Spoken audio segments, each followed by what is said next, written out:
Chapter 45. No. If this goes on, I'll die. Clem thought in his heart. I'm going.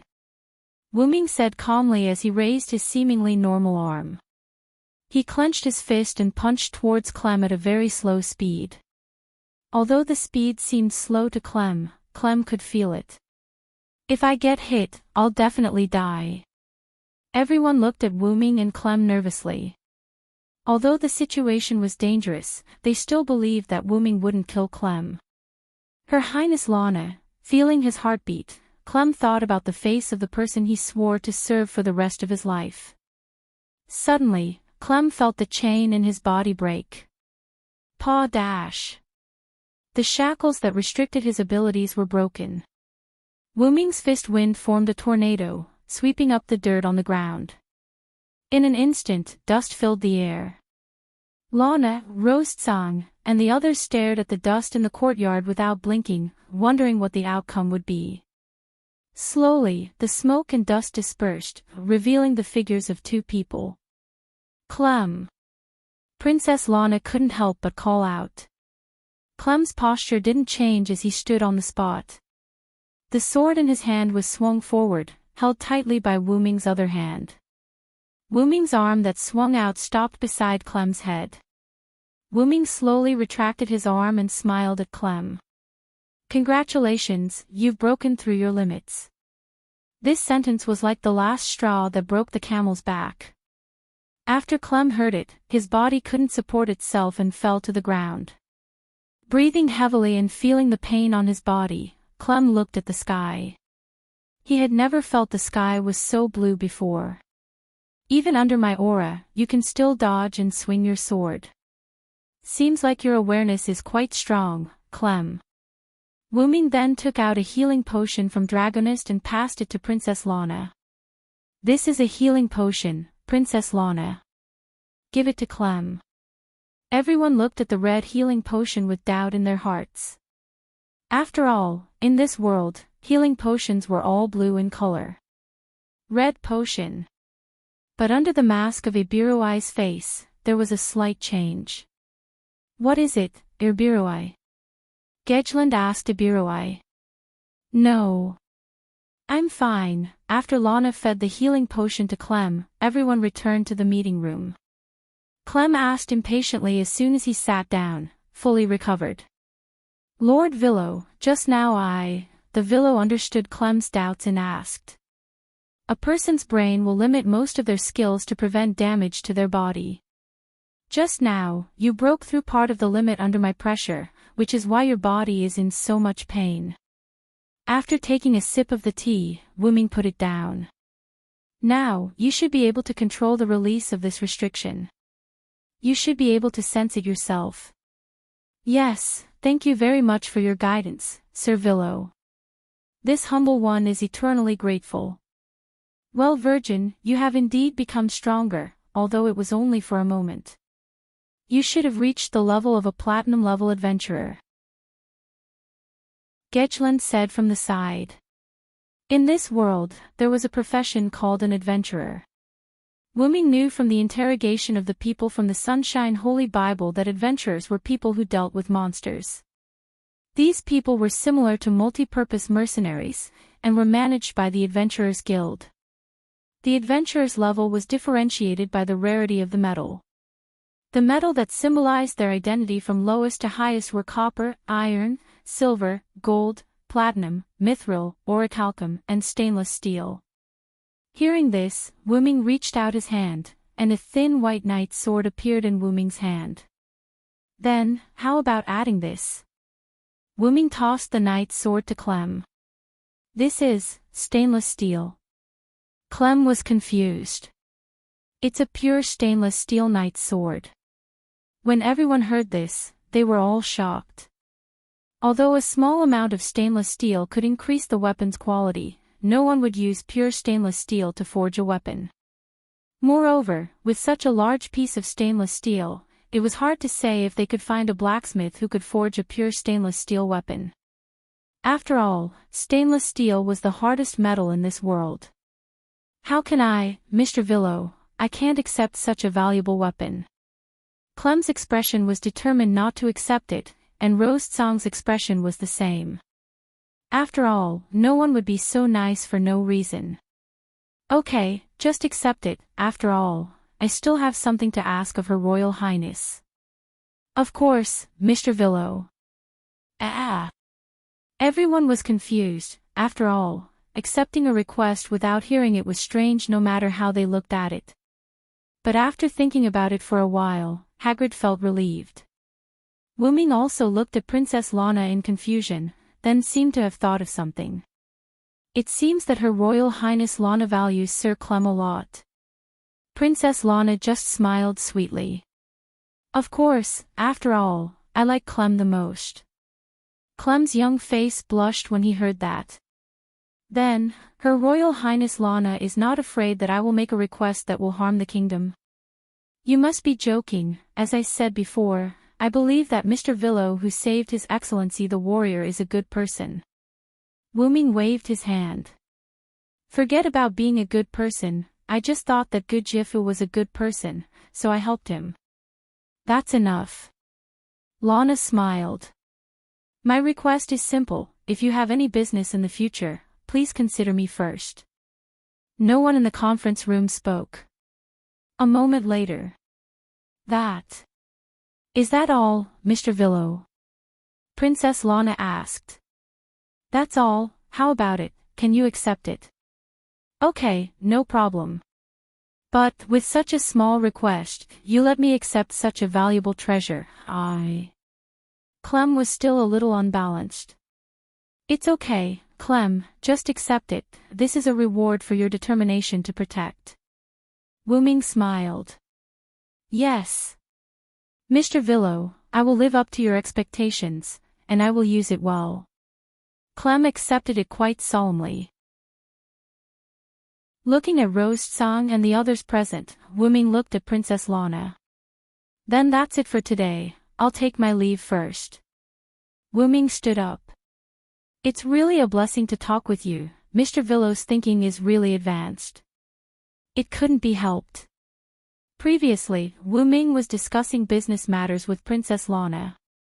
As they talked, the topic deviated from the main topic. They even talked about the country, policies, and such. Wu Ming even expressed his own opinion, which made Princess Lana very surprised. After all, Wu Ming was a modern person, and his ideology and culture were definitely more advanced. Of course, Her Royal Highness Lana's opinion surprised me, as expected of the Golden Princess. After a while, Wu Ming and Annabelle began to leave. When they walked to the gate of the courtyard, one of Rose Tsang who came to see them off suddenly shouted. Mr. Wu Ming. Wu Ming paused after hearing it, but he recovered in an instant and continued to walk forward. Wait a minute, Mr. Villo. Chapter 46. Wu Ming turned his head and looked at the person who spoke. What can I do for you, Miss Ibiroi? Ibiroi did not speak. Gedgeland said quietly to Ibiroi. Hey, what's the matter, Ibiroi? Why did you suddenly stop him? Also, who is this Wu Ming that you called out earlier? After a pause, Ibiroi looked at her and said. Your Royal Highness, I would like to invite Sir Villo and Sir Gajef to join the plan. Hey, Ibiroi, Gajef is fine, but why do you want to invite the person you just met for the first time? Yes, Ibiroi, I don't agree with this idea. Wu Ming looked at her quietly and did not speak. It seems that Miss Vampire seems to know me. No, she knows, Wu Ming. It shouldn't be, I just came to this world not long ago, how could she know me? I don't have a problem with Sir Villo, but Sir Villo has just met us, and I have received Sir Villo's favor. I really shouldn't bother Sir Villo. Princess Lana looked embarrassed. I don't have a problem with that, but let's talk about it tomorrow. Don't you have something to discuss? I will visit again tomorrow. Goodbye. Wu Ming and Annabelle left. Tsang Rose's leader, Hoggies, asked Ibiroi. Ibiroi, what's going on? Why do you care so much about that man? It's okay, let's discuss Hachiko with Her Royal Highness first. After saying that, she went into the room, leaving a few people who didn't know what to do. On the other side, Annabelle walked behind Wu Ming and asked, "Do we need to get rid of that woman?" "No, I really want to know where she knew my name." Wu Ming touched his chin and thought. "Strictly speaking, that bottle of red healing potion and the pressure I released to train Clem have the possibility of being exposed. But, even if I'm exposed as Wu Ming, how did she know this name? That Wu Ming just now carries a lot of weight.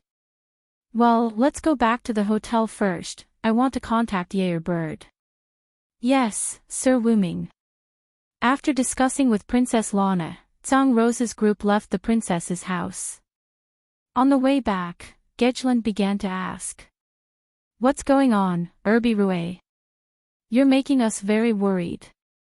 Hoggies, Kina, and Tia also looked at Ibirui. "My apologies, I was just thinking of a benefactor of mine. Lord Varen. You look too much like him." Ibirui replied. Feeling Ibirui's loneliness, Zhang Rose's group sighed silently in their hearts.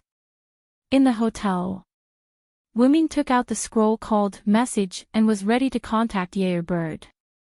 Message was a long-range communication spell, which could also be said to be a skill. There was such a spell in the library, but Wu Ming didn't learn it. Message. Wu Ming put his hand on his temple and began to contact Yair Bird. Wu Ming, Sama. Yair Bird, I have an accident here. Immediately recall Sebastian and Zaisha, and prohibit the members of Nasaric from going out. I'm very sorry, Wu Ming, Sama. Zaisha betrayed us. What? Nazaric's underground tomb. A black and red circular hole appeared at the main entrance of Nazaric's surface. Wu Ming walked out of it. Annabelle was left in the Royal City Hotel by Wu Ming. Annabelle helped Wu Ming to refuse everything. The reason was that Wu Ming had some personal matters to deal with. Wu Ming stretched out his hand, and a ring appeared in his hand. After putting it on, Wu Ming launched instant transmission and disappeared. Between the thrones. Yair Bird was standing next to the throne, waiting quietly. Wu Ming instantly appeared between the thrones. Seeing Wu Ming, Yair Bird knelt on one knee. Wu Ming, Sama. Get up quickly, Yair Bird, what's going on with Zaisha's betrayal? Yair Bird stood up, waved his hands in white silk gloves a few times in the air, and a crystal screen appeared in the air. Although Nasaric has been materialized, some mechanisms can still be digitized. For example, Yair Bird pulled up the list of Nazaric's guardians. Seeing Zaisha Bradford's name in bright red, Wu Ming asked. Is this the reason for Zaisha's betrayal? That's not the reason. When you left Nasaric, I told Zaisha and Sebastian to complete the information gathering as soon as possible. Zaisha has already returned ahead of time. However, when passing by Con Village, Zaisha seemed to have encountered an enemy. After that, I couldn't contact her. That's why I checked the list of guardians and learned of Zaisha's betrayal. Wu Ming sat on the throne, looked at Zaisha's bright red name, which was different from the other guardians' white names, and fell into deep thought. If I'm not mistaken, the enemy should be from the Celian theocracy. I deduced the same thing when I discussed with Demiurgos, but because of Lord Wu Ming's orders, I didn't send troops to Con Village to check. Send the highest level assassin to the vicinity of Con Village to check the situation. Understood. Yair Bedard left. A moment later, Yair Bedard returned to the throne. Lord Wu Ming, Zaisha is fully armed and stopped on the plains near Con Village. We sent our subordinates to question her, but Zaisha didn't answer as if she was unconscious. Our initial judgment is that Zaisha is under mind control. To be able to affect the undead who are immune to mind control, the other party has at least a world-class item, Wu Ming analyzed after pondering for a moment. Wu Ming frowned. Although Wu Ming was much stronger than these level 100 NPCs, if he could control Zacia's mind, Wuming did not dare to say that it was ineffective against him. The 8-limb blade assassin bugs didn't find an ambush in the vicinity, but we can't be sure that the other party isn't monitoring Zacia. Yair Bedard, what's the solution to being under mind control with a world-class item? Yair Bedard thought for a moment before replying. I'm afraid the only solution is to kill Zacia and revive her. However, I can't guarantee that she will recover after being revived. Wuming fell into deep thought. As expected, mental labor isn't suitable for me. Yair Bedard. Yes. Gather the Guardians. I have something to say. Understood. Soon, a group of Guardians gathered in the throne hall, including Sebastian, who had already returned. Dear Guardians, I'm sure all of you know that Zacia is under mind control. Wuming said calmly. I want to ask, do you have a way to remove the mind control on Zacia without killing her? Chapter 47. Looking at the silent Guardians, Wuming thought to himself. It seems that I can only kill Zacia. I'm very sorry, Wuming-sama, we can't solve the problem for you. It's a crime worthy of death. Demiurgos said in a serious tone. Don't say that, Demiurgos. I'm too harsh. After all, that's the effect of a world-class item, and it's not so easy to remove. Wuming shook his head. First, I want to give you the world-class item. Wuming's words were shocking, and the Guardians immediately knelt down and bowed their heads. Demiurgos, you know the reason, right? Demiurgos still knelt on one knee and bowed his head. Yes, Wuming-sama. Wuming-sama gave us the world-class item to prevent us from being affected by the enemy's world-class item. Wuming nodded. Demiurgos is still smart. With that, Wuming waved his hand. A sword, a cup, a large scroll, and a pair of gloves appeared in the air and fell to the hands of Cositas, Yuri, Mare, and Demiurgos. Because Yair Bade already has the world-class item Infernal Abyss, I won't give you the world-class item this time. Yes, Wuming-sama. Yair Bade said with a regretful look. The names of these 4 items are Blade of Billions, Cup of Zacia, Mountain River Map, and Avarice and Desireless. I will tell you how to use them and their effects after the meeting. Thank you, Wuming-sama, for giving us these treasures. We will not hesitate to go through fire and water for you. Several people said at the same time. One more thing, I'm going to fight Zacia alone. How can that be, Wuming-sama? Please think twice, Wuming-sama. Wuming-sama. Silence. Wuming shouted. We can't be sure if the other party will suddenly use a teleportation spell to teleport over. Moreover, we can't guarantee our chances of victory if you guys go. Most importantly, you are like newborn children. I am someone who has accepted your loyalty. How can I let you kill each other? Lord Wuming, since you've already made your decision, as your subordinates, we shouldn't say anything more. However, please promise us that you'll return safely, Yair Bade said. I agree. In Wuming's bedroom. Wuming placed many props in front of him. It feels like I'm raiding a dungeon. Seriously, how can someone like me, who has experienced many battles, be used to preparing for a one-on-one battle like a game? As mentioned before, after Nasaric transformed into a physical body, he retained some of his digitized parts. For example, Nazaric's members could use magic to detect a target's HP and MP, and Yair Abed could also manage Nasaric through the system. Sure enough, it's more suitable for me to fight directly. Can I determine if there are any players on the other side? At the end of the meeting, Demiurgos proposed that after a series of anti-teleportation spells, anti-detection spells, and other spells were placed near Satya, Wuming would fight Satya one-on-one. In Wuming's view, whether it was NPCs or players in Yggdrasil, their abilities were not strong. At least in Wu Ming's view, no one in Nasarick could defeat him without using special skills or items. The only hidden danger now was that he didn't know if the other party had any special items or skills.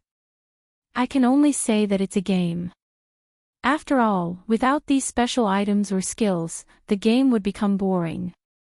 I guess so. After all, I don't play games very much. Wu Ming picked up the 2 rings in front of him and put them on his left and right fingers. The names of these 2 rings were Meteor Ring and Eternal Calamity Serpent Ring. Eternal Calamity Serpent Ring was one of the 20 world-class items. Because he wanted to guard against the opponent's world-class item effect, and because it was convenient to carry, Wu Ming chose this world-class item. In Yggdrasil, World Tree, the effect was to make a wish to the game company, and the effect could be extended to the whole game. Of course, whether the content of the wish could be approved was another matter. After transforming into a physical body, the effect of the ring became, make a wish, a real wish. However, because of the special effect of disappearing and randomly appearing in a corner of the world after using it, Wu Ming didn't dare to use it casually. At most, he would only use it when he was in danger. Meteor Ring, on the other hand, could cast the super magic Wish to the Stars unconditionally. The effect had 3 weakened versions of the wish skill, and there were many restrictions. After 3 wishes were made, there would be a long cooldown period. It could be said that it was an item that could determine the winner. After all, Wu Ming didn't have many ultimate skills.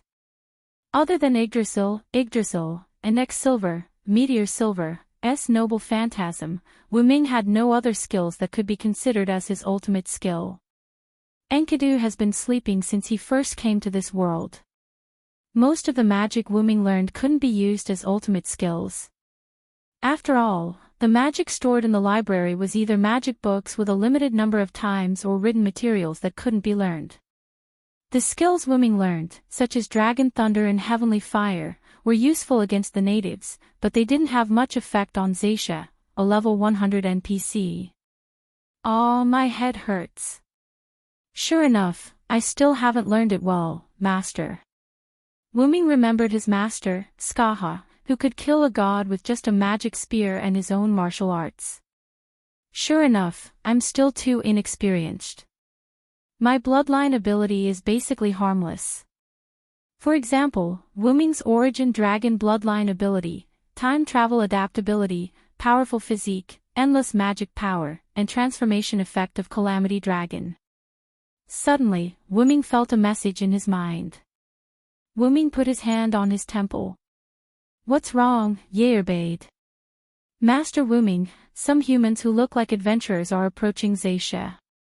Understood. Stay put, I'll go check the situation. Master Wu Ming, don't you need guards? No, to avoid misunderstandings, you can continue to hide near Zaisha.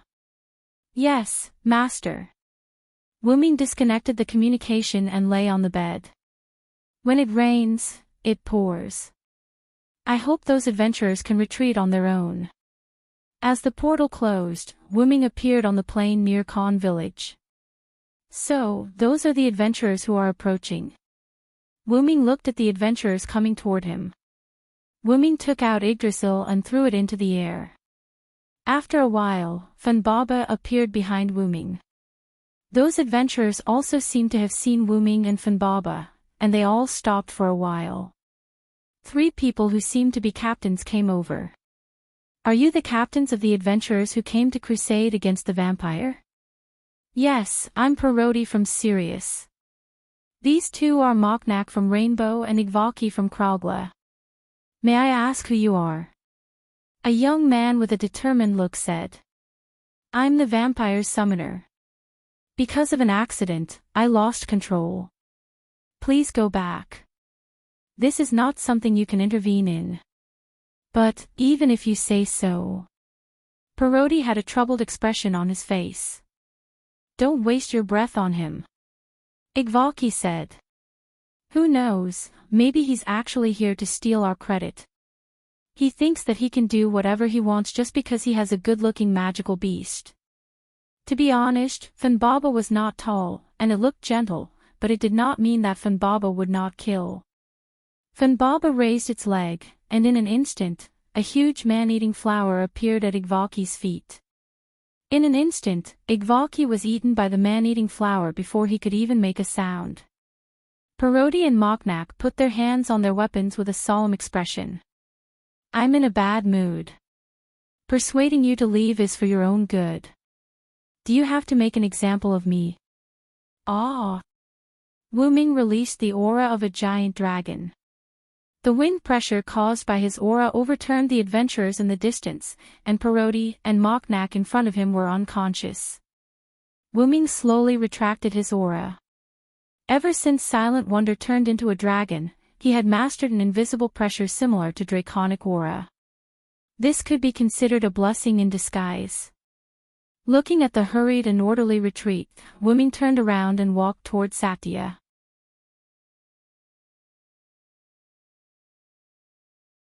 Chapter 48. Looking at Satya, who was wearing red armor and holding a strange spear, Wuming couldn't help but think of Satya's information. Fortunately, I checked Satya's information, equipment, and skills before. I have to deal with Satya quickly. Satya's armor was legendary level armor, and her weapon was a divine artifact level special weapon, Dropper Spear. Dropper Spear could heal itself by inflicting damage to the opponent in a certain proportion, which could be said to be a miracle in a protracted battle. According to the information, Satya also had a resurrection item. In that case, I have to kill Satya twice. Sigh, I really don't want to experience killing my subordinates again.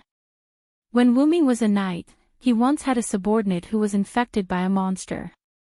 At his subordinate's request, Wuming had to kill him. Wuming, Sama, hearing that voice, Wuming looked at his arm. Enkidu, are you awake?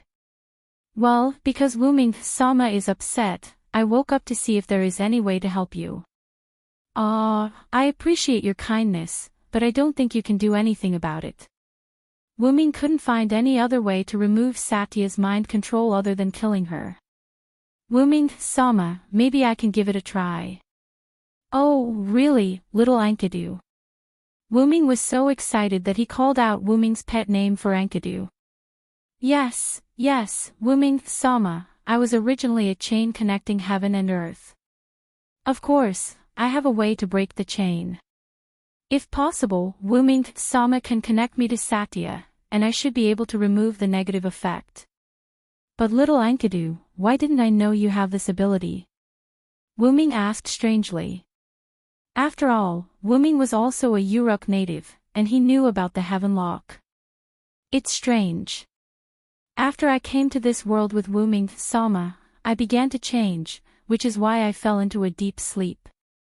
I'm sorry, little Enkidu, there is no way to lift the curse on your body. When Enkidu was cursed by the gods, Wuming only took away Enkidu's soul, and his body was indeed dead. Therefore, Enkidu couldn't show his body, and could only accompany Wuming in the form of Heaven Lock. It's alright, Lord Wuming. Enki is very happy to be able to be tied to Lord Wuming like this. Wuming touched Enkidu hidden on his arm and didn't say anything. Little Enkidu, my first battle in this world. Let's go. Yes. Wuming, Sama. High-level item creation. A white light flashed, and a white armor appeared on Wuming's body. That was the silver dragon armor that Wuming used in Britain. Funbaba. Woo! Funbaba changed, and a silver-white spear flew in the air. As if it was calculated, Wuming stretched out his hand and firmly grabbed the spear. Yggdrasil. The silver-white spear slowly melted like liquid, attached to Wuming's left hand, forming a silver-white left-hand armor. Then Wuming stretched out his hand, and a white hole appeared on the right side of his body, and the hilt of a sword slowly came out of it. Wuming held the hilt with his right hand and pulled it out. The silver-white holy sword appeared in Wuming's right hand. Heavenly fire. The white flame attached to the silver holy sword. Then I'll start first, Satya. Wuming held the sword with both hands and raised it above his head. Although it was daytime, there was a trace of starlight in the sky, and the starlight began to gather on the sword. Silver, meteor, silver. The white holy sword gathered the light, and the moment the real name was shouted, the light overflowed. A huge silver-white beam of light rose into the sky, and the silver-white beam of light continued to expand, covering a few kilometers in an instant. 1/3 of the nearby forest was destroyed, and Khan village was almost affected. Gradually, the light disappeared, revealing the ground that was more than 10 meters deep as if it was baptized by a nuclear bomb. The guardians in the conference hall who watched with a long-end perspective mirror were surprised. It's comparable to the destructive power of supreme magic. As expected of Wuming Sama. Demiurgos pushed his glasses and said with a trembling voice. That seems to be the attack launched by Wuming Sama's weapon.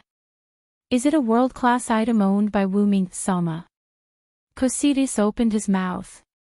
Cositas, who had dozens of weapons, could clearly see that this wasn't Wuming's skill, but a weapon.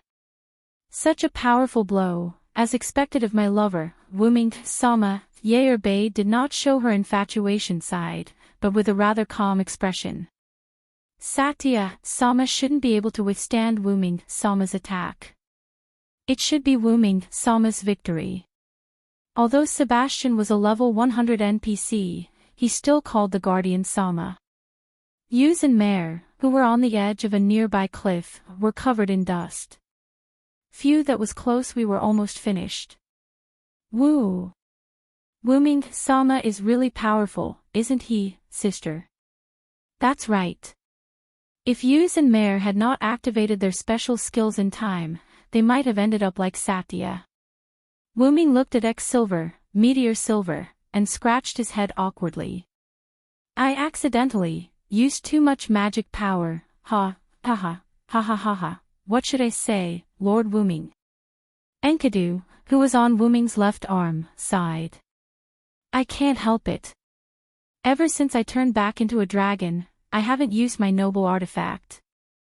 Who knew that its power would increase so much? This was also the bloodline advantage of the root dragon, the qualitative increase in magic power. The same magic power, but the current one was much purer than before. She should be fine. Satya, just as Wuming was discussing Satya, a burst of laughter was heard. Ha, isn't this Lord Wuming? As expected of the Supreme Wuming, Lord Wuming, who killed me instantly. Fortunately, I still have a resurrection item.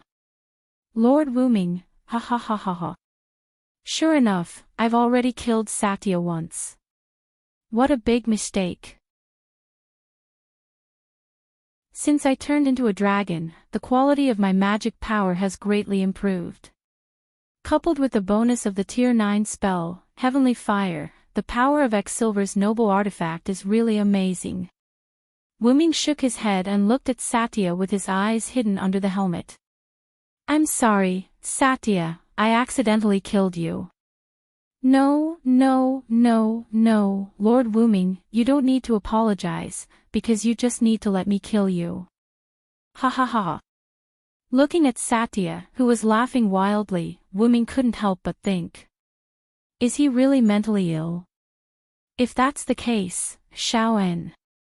Yes. The silver chain appeared on Wuming's left gauntlet, and the chain seemed to be endless, shooting toward Satya. Such a simple attack, Lord Wuming, why did you use it? Satya instantly used the flying ability of her armor to avoid the entanglement of Enkidu. Is that so, Satya? What about this? The sound of chains colliding could be heard as white holes similar to spatial doors appeared in the air around Satya, surrounding her. Greater teleport. Don't even think about it. Wuming was already prepared.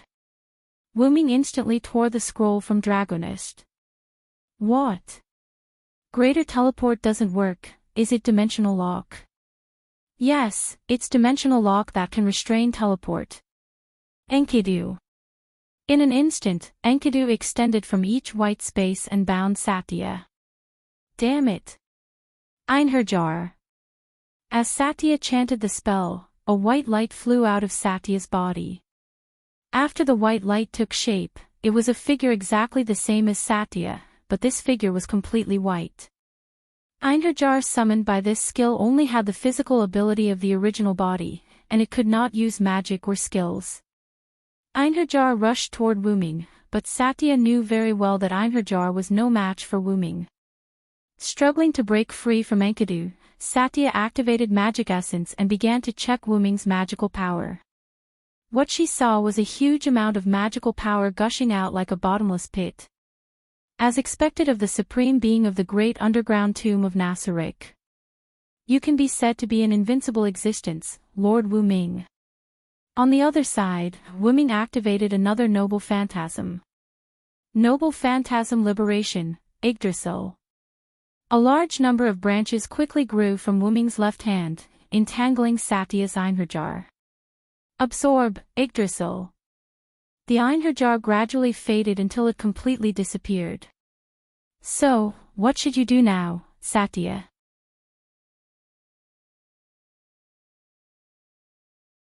Chapter 49. Ah, Wuming Sama, what kind of artifact is this chain of yours? I even used Impure Impact Shield, but I still couldn't break your shackles. Although she said that, Zaisha's expression was very anxious. Enkidu, let's start. Try to get in touch with Satya's mind control. Yes, Master Wuming. The silver-white chain wrapped around Satya began to glow, and Satya struggled and screamed in pain. Ah! Listening to Satya's screams, Wuming couldn't help but clench his fists. Although Wuming hadn't been in charge of Nasarek for long, not even a month, Wuming was very fond of his subordinates, who were like newborn babies. Since he gained benefits, he had to bear the responsibility. That was what Wuming thought when he became the ruler of Nasarek. Now, Wuming has regarded the people of Nasarek as his family, friends, and children. Wuming called it a trip, and to put it bluntly, he was homeless. Although it was a short time, compared to living in the strange outside world, Nasarek, which was full of monsters, gave Wuming a sense of belonging. After all, Wuming was not human. After a while, Satya fainted, and the chain stopped glowing. How is it, little Enkidu?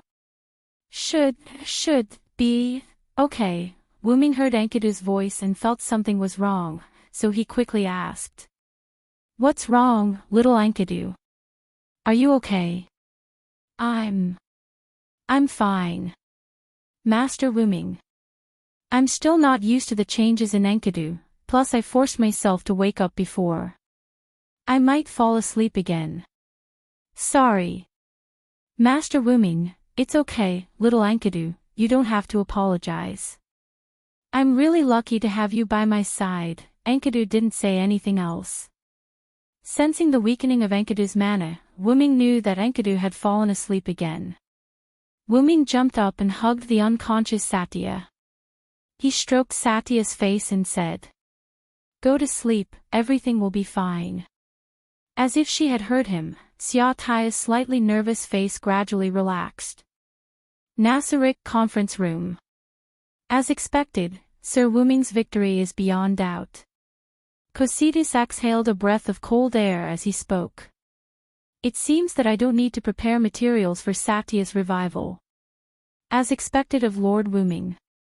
Dimigos adjusted his glasses. Regardless of whether Wuming had come into contact with Satya's mind control, he had already captured Satya alive, so there was no need to prepare for her resurrection. Then, let's welcome the master that we will serve forever, guardians, said Yair. Pardon my rudeness, but I won't be going.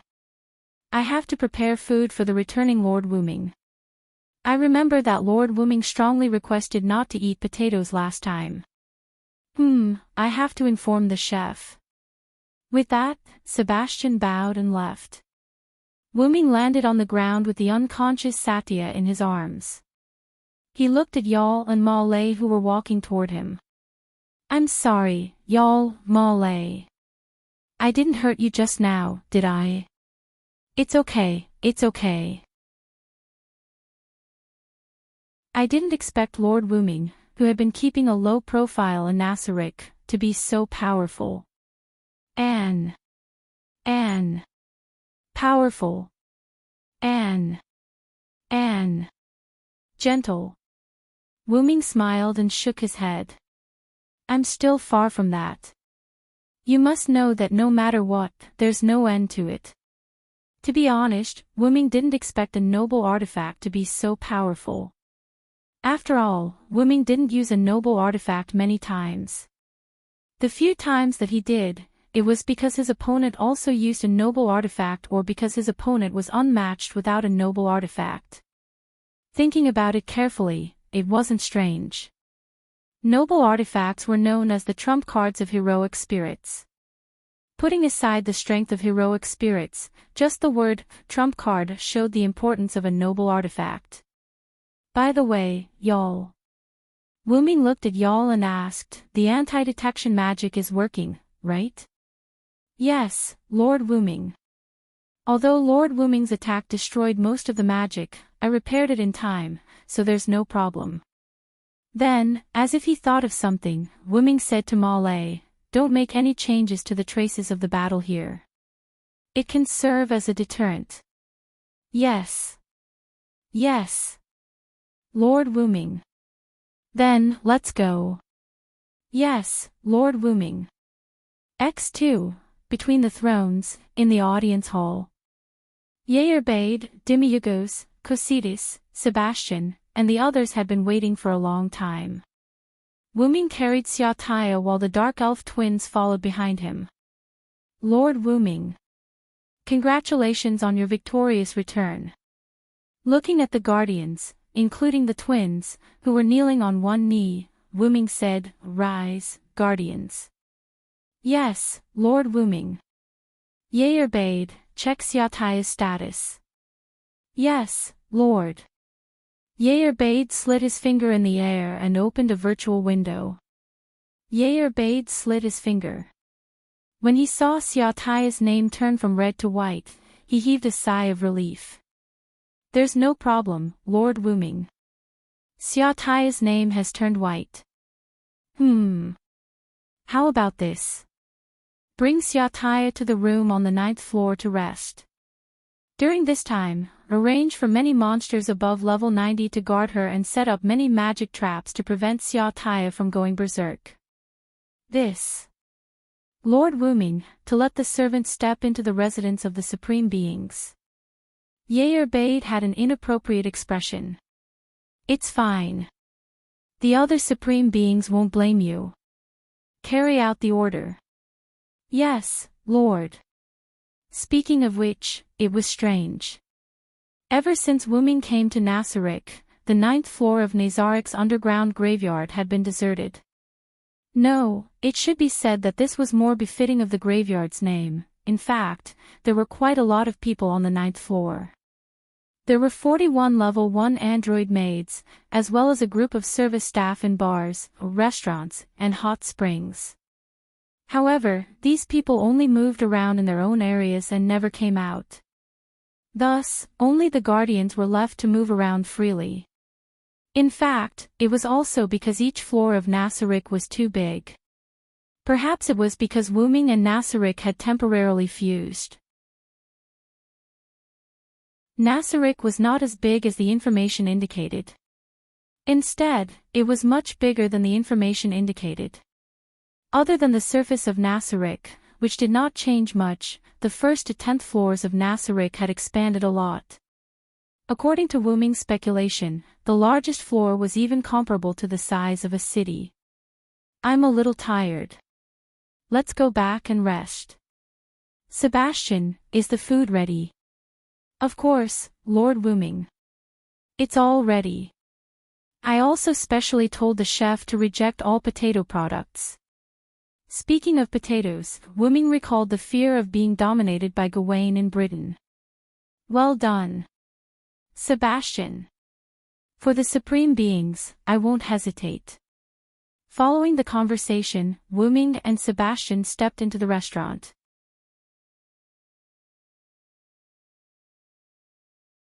Chapter 50. Wuming looked at the ceiling as he lay on the bed and covered himself with a blanket. Seriously, it's tough being the ruler of Nasarek. Is that why I can't be a king? Because of Satya's incident, Wuming fell into deep thought. Well, I finally know the difficulties of Maeve, Leah, and Gil. Wuming raised his right hand and looked at the ring of Ains Wurgong on his finger. Ains Wurgong. I'm now the king of the devil creatures. To think that I, the holy root dragon, have become the king of the devil creatures. Not bad, hee hee hee. Wuming put down his hand and closed his eyes. Sleep, sleep, I must fully enjoy this beautiful moment. Just like that, Wuming fell asleep under the protection of the devil creatures. The next day, in the audience hall between the thrones. Looking at the empty hall, Wuming spoke in boredom. In that case, although Satya's mind control has been lifted, there's still a trace of a problem. Wuming sat on the throne and leaned sideways against the back of the throne. He supported his face with his right hand and looked as if he had not slept well. It's called a problem, but it's just that after Satya woke up, she remembered that she fought against the Supreme Honorable and felt ashamed, Bird said. In that case, give Satya an appropriate punishment. Wuming scratched his cheek. As expected of the Supreme Honorable. Our master is a great being who rewards and punishes clearly. Bird knelt on one knee and placed his right hand on his heart. Get up, Bird. Speaking of which, does Satya have any information on the enemy? Even the slightest bit would be good. At this point, Wuming's lazy gaze became like a terrifying beast and emitted a dangerous aura. Yes, Lord Wuming. Because of your special item, Satya still retains her original memory. In the report submitted by Satya, it is very likely that the other party is from Celian theocracy. Bird stood up and crossed his hands on his abdomen. The other party appeared near Khan village where Lord Wuming dealt with Sunshine Grimoire, and according to Satya, the other party is a faith magic chanter. In addition, the other party has a world-class item that we don't know about that can even affect the undead who are immune to mind control. The other party is probably a special unit of Celian theocracy, the Dark Grimoire. The Dark Grimoire. It seems to be mentioned in the information extracted from the Sunshine Grimoire's Captain Megan. Wuming looked at Bird. 600 years ago, the six gods suddenly appeared, led human beings to establish a country, protected human beings, and left behind treasures. Wuming stood up and stretched his body. Maybe the so-called six great gods are actually Yggdrasil's players, and the so-called treasure is actually Yggdrasil's item. If that's the case, then it's not unacceptable that the other party has a world-class item that can even control a level 100 NPC's mind. Wuming stood in front of the throne with his hands on his chest and closed his eyes as if he was thinking about something. Well, let Sebastian go and meet with Annabelle. Sebastian will announce to the public that he is my butler. Well, let Sebastian and Annabelle work together to help Golden Princess and Rose Tsangwei. If necessary, they can show their strength without revealing Nazarek's information. Yes, Lord Wuming. So that's how it is. Lord Wuming wants to control that country. It seems that I have to discuss it with Demiurgos. Bade thought. Also, let Demiurgos and Yair go to the southwest of the kingdom. There is a country called Holy Kingdom there. Try to get involved with that country and let Demiurgos act according to the circumstances. Try not to be too ostentatious. As for the humans you meet, don't hurt those with integrity.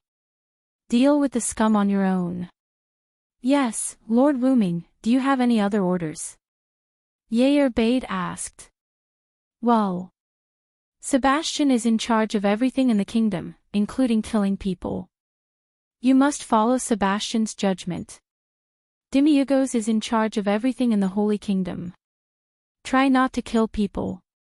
Yes, Lord Wuming, I will pass the message. After Bade left, Wuming also began to move. Celian theocracy, I'll meet you. Wuming once again showed that kind of excited smile. This time, Wuming was going to go to the theocracy alone. Because he was afraid that Yair Bade would object, Wuming didn't even say anything. As for the reason for going to the theocracy, first, he must ask for an explanation about Satia's matter. Second, Wuming was now very interested in the Celian theocracy. To be on the safe side, Wuming also deliberately pulled up the information in his mind to see if there were any world-class items with special abilities. On the Kaz plain, a huge green monster was running constantly. Wuming rode on the back of Funbaba. Sigh, I'm sorry to always let you be my means of transportation, Funbaba. Woo, yes, I know, I will let you move more in the future. After crossing the Kaz plain, Wuming entered the theocracy's border. After a series of inspections, Wuming successfully entered the Celian theocracy. After inquiring about the location of the Celian theocracy's capital from the old man, he rushed there. In a hotel in the Celian theocracy's capital, Wuming was still looking through some of the information in his mind. World's will, it is said that as long as you have it, you will always become stronger. Is it true or not? Devastating beauty can forcibly control one's mind. Well, it seems that this should be what controlled Satia. Holy Slayer's Lance can completely delete the target character's data. There is no other way except for using world-class items with resurrection effect. This is more dangerous, after all, I don't know if this thing has any effect on me. Just when Wuming was still thinking, a large number of people with a trace of hostility appeared in Wuming's perception range. Did they find me so soon? As expected of the Celian theocracy with world-class items. In fact, Wuming didn't hide his aura at all. Even ordinary people will find that Wuming has a sense of oppression, let alone the elites who can stay in the capital. Since they are already here, I have to go out and meet them. Wuming got up and walked downstairs slowly. On the empty street where the crowd has been evacuated, Wuming put on the knight's armor that he created with high-grade item creation, and looked at the other party's leader hidden under the helmet. It was a young man with a gun, who seemed to be a teenager. So, what can I do for you? Wuming asked. Excuse me, are you Wuming Sama, Root Dragon King?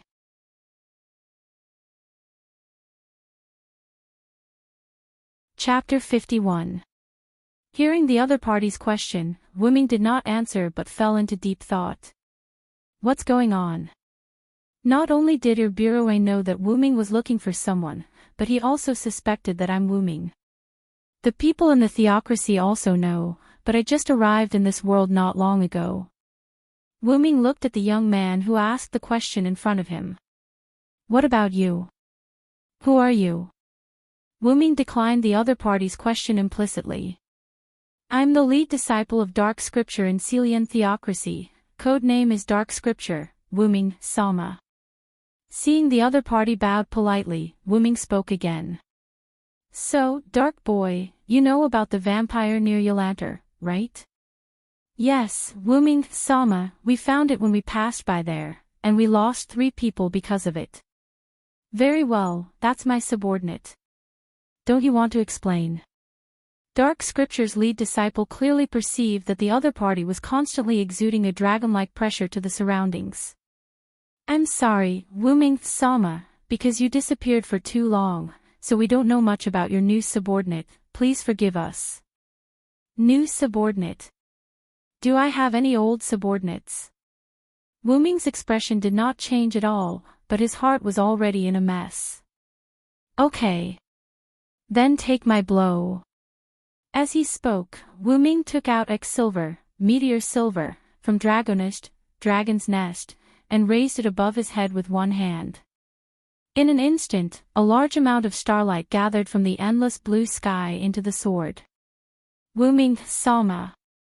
Please calm down.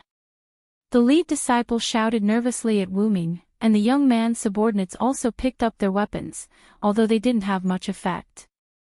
At the same time, they also sent a message to the higher-ups of Celian theocracy. Take this sword that's comparable to supreme magic, and I will leave. With that, the light on the holy sword stopped gathering. Shine! Meteor! Silver, meteor silver, the dazzling diamond-like starlight instantly drowned out the pitch-black scripture and also drowned out the tall building in the center of the capital that Wu Ming was aiming at, the main church. A large number of citizens of the Celian cult's capital were temporarily blinded by the bright starlight. A moment later, after the white light, the pitch-black cannon and the large number of theocracy personnel in front of Wu Ming had disappeared. However, Wu Ming did not feel the sacred sword sweeping past them. He assumed that the sacred sword had used a legendary spell. Looking at the dilapidated Syrian church, Wu Ming said calmly, "Can you defend against one of my attacks?" Although I didn't use much strength. With that, Wu Ming turned around and prepared to leave the capital of the Celian cult. Due to Wu Ming's deliberate control, other than the street and the church in front of Wu Ming being destroyed, the residential buildings were not damaged at all. As expected, due to the release of my dragon body in advance, the precision of my magic power control has increased by quite a bit. Wu Ming took out Yggdrasil and aimed it at the sky. A green energy began to spread throughout the entire capital of the Celian cult. No matter what, it's because of me that you have all been indirectly blinded. I'm really sorry. A large amount of life force was injected into the bodies of all the citizens in the capital. This should be enough. It's time to go. At that moment, Wu Ming felt that something had locked onto him. Wu Ming turned around and saw a huge light spear flying out from the destroyed church. Wu Ming frowned. He could feel the threat of the light spear, but it was not serious. A world-class tool. A large number of thick trees surged up from the ground and formed a wooden wall. The light spear pierced through the wooden wall layer by layer without any decrease in strength. The light spear completely pierced through the wooden wall and hit Wu Ming directly. The light spear turned into a light film, enveloping Wu Ming, and Wu Ming's body began to disappear. Just when the Celian cult's higher-ups hiding in the ruins of the church relaxed, the light film shattered. The shattered light turned into a little golden light and dissipated into the air. This should be the Holy Slayer's lance. Wu Ming looked at his hand that was not wearing a single ring and smiled. Sure enough, even without a world-class tool, a mere game tool can't destroy me as the root dragon. After all, the adult root dragon's roots and time were its home. How could a mere tool transformed from a game into reality affect Wu Ming, even if Wu Ming was an underage root dragon?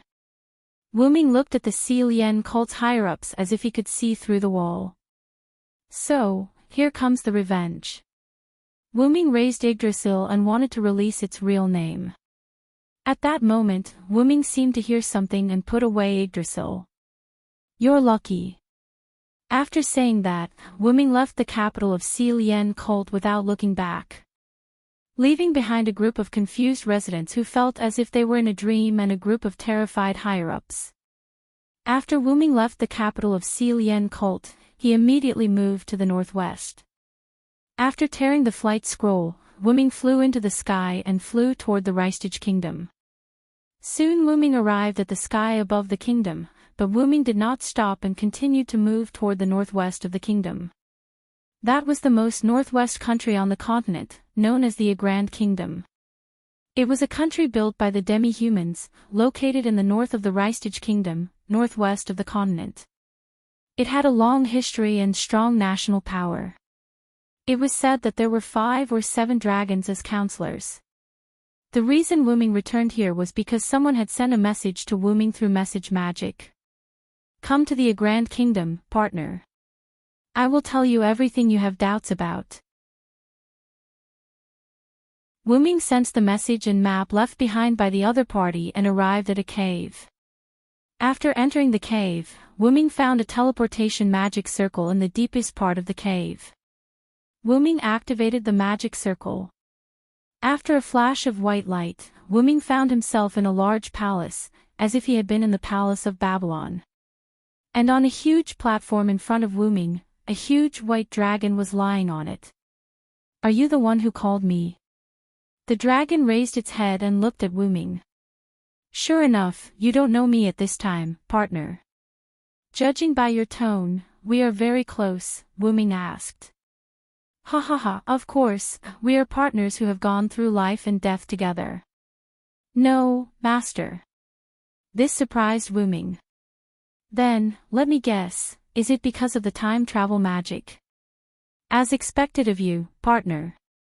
According to the you I know, you came from 700 years later. 700 years later. Wu Ming was puzzled.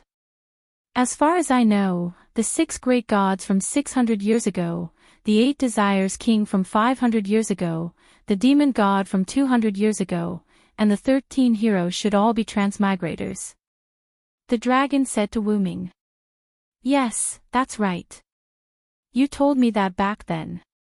And there were other transmigrators 400 years ago, 300 years ago, and 100 years ago, but their strength and character were inferior, and they were all destroyed by us. Wu Ming looked at the dragon. This is really interesting. What about me? Did I leave? To be precise, you left 100 years ago. Except for the era of the 6 great gods, the 8 desires king, and the 13 heroes when you woke up, the rest of the time you were asleep because you were about to leave your childhood. Oh. Then I'm going to be an adult. Wu Ming was a little excited. After all, the root dragon's childhood was too long ago. The dragon smiled. No, you've entered your youth. That's what you said yourself. For a moment, Wu Ming felt like the world was joking. Let's not talk about this first. Why did you stop me from destroying the silent theocracy? And why did you call me here today? To tell me to my future. Unfortunately, you guessed wrong. Neither. There was a smug smile on the dragon's face. It was an expression of, you finally have something you can't guess. I'm going to return the uninscribed book to you today.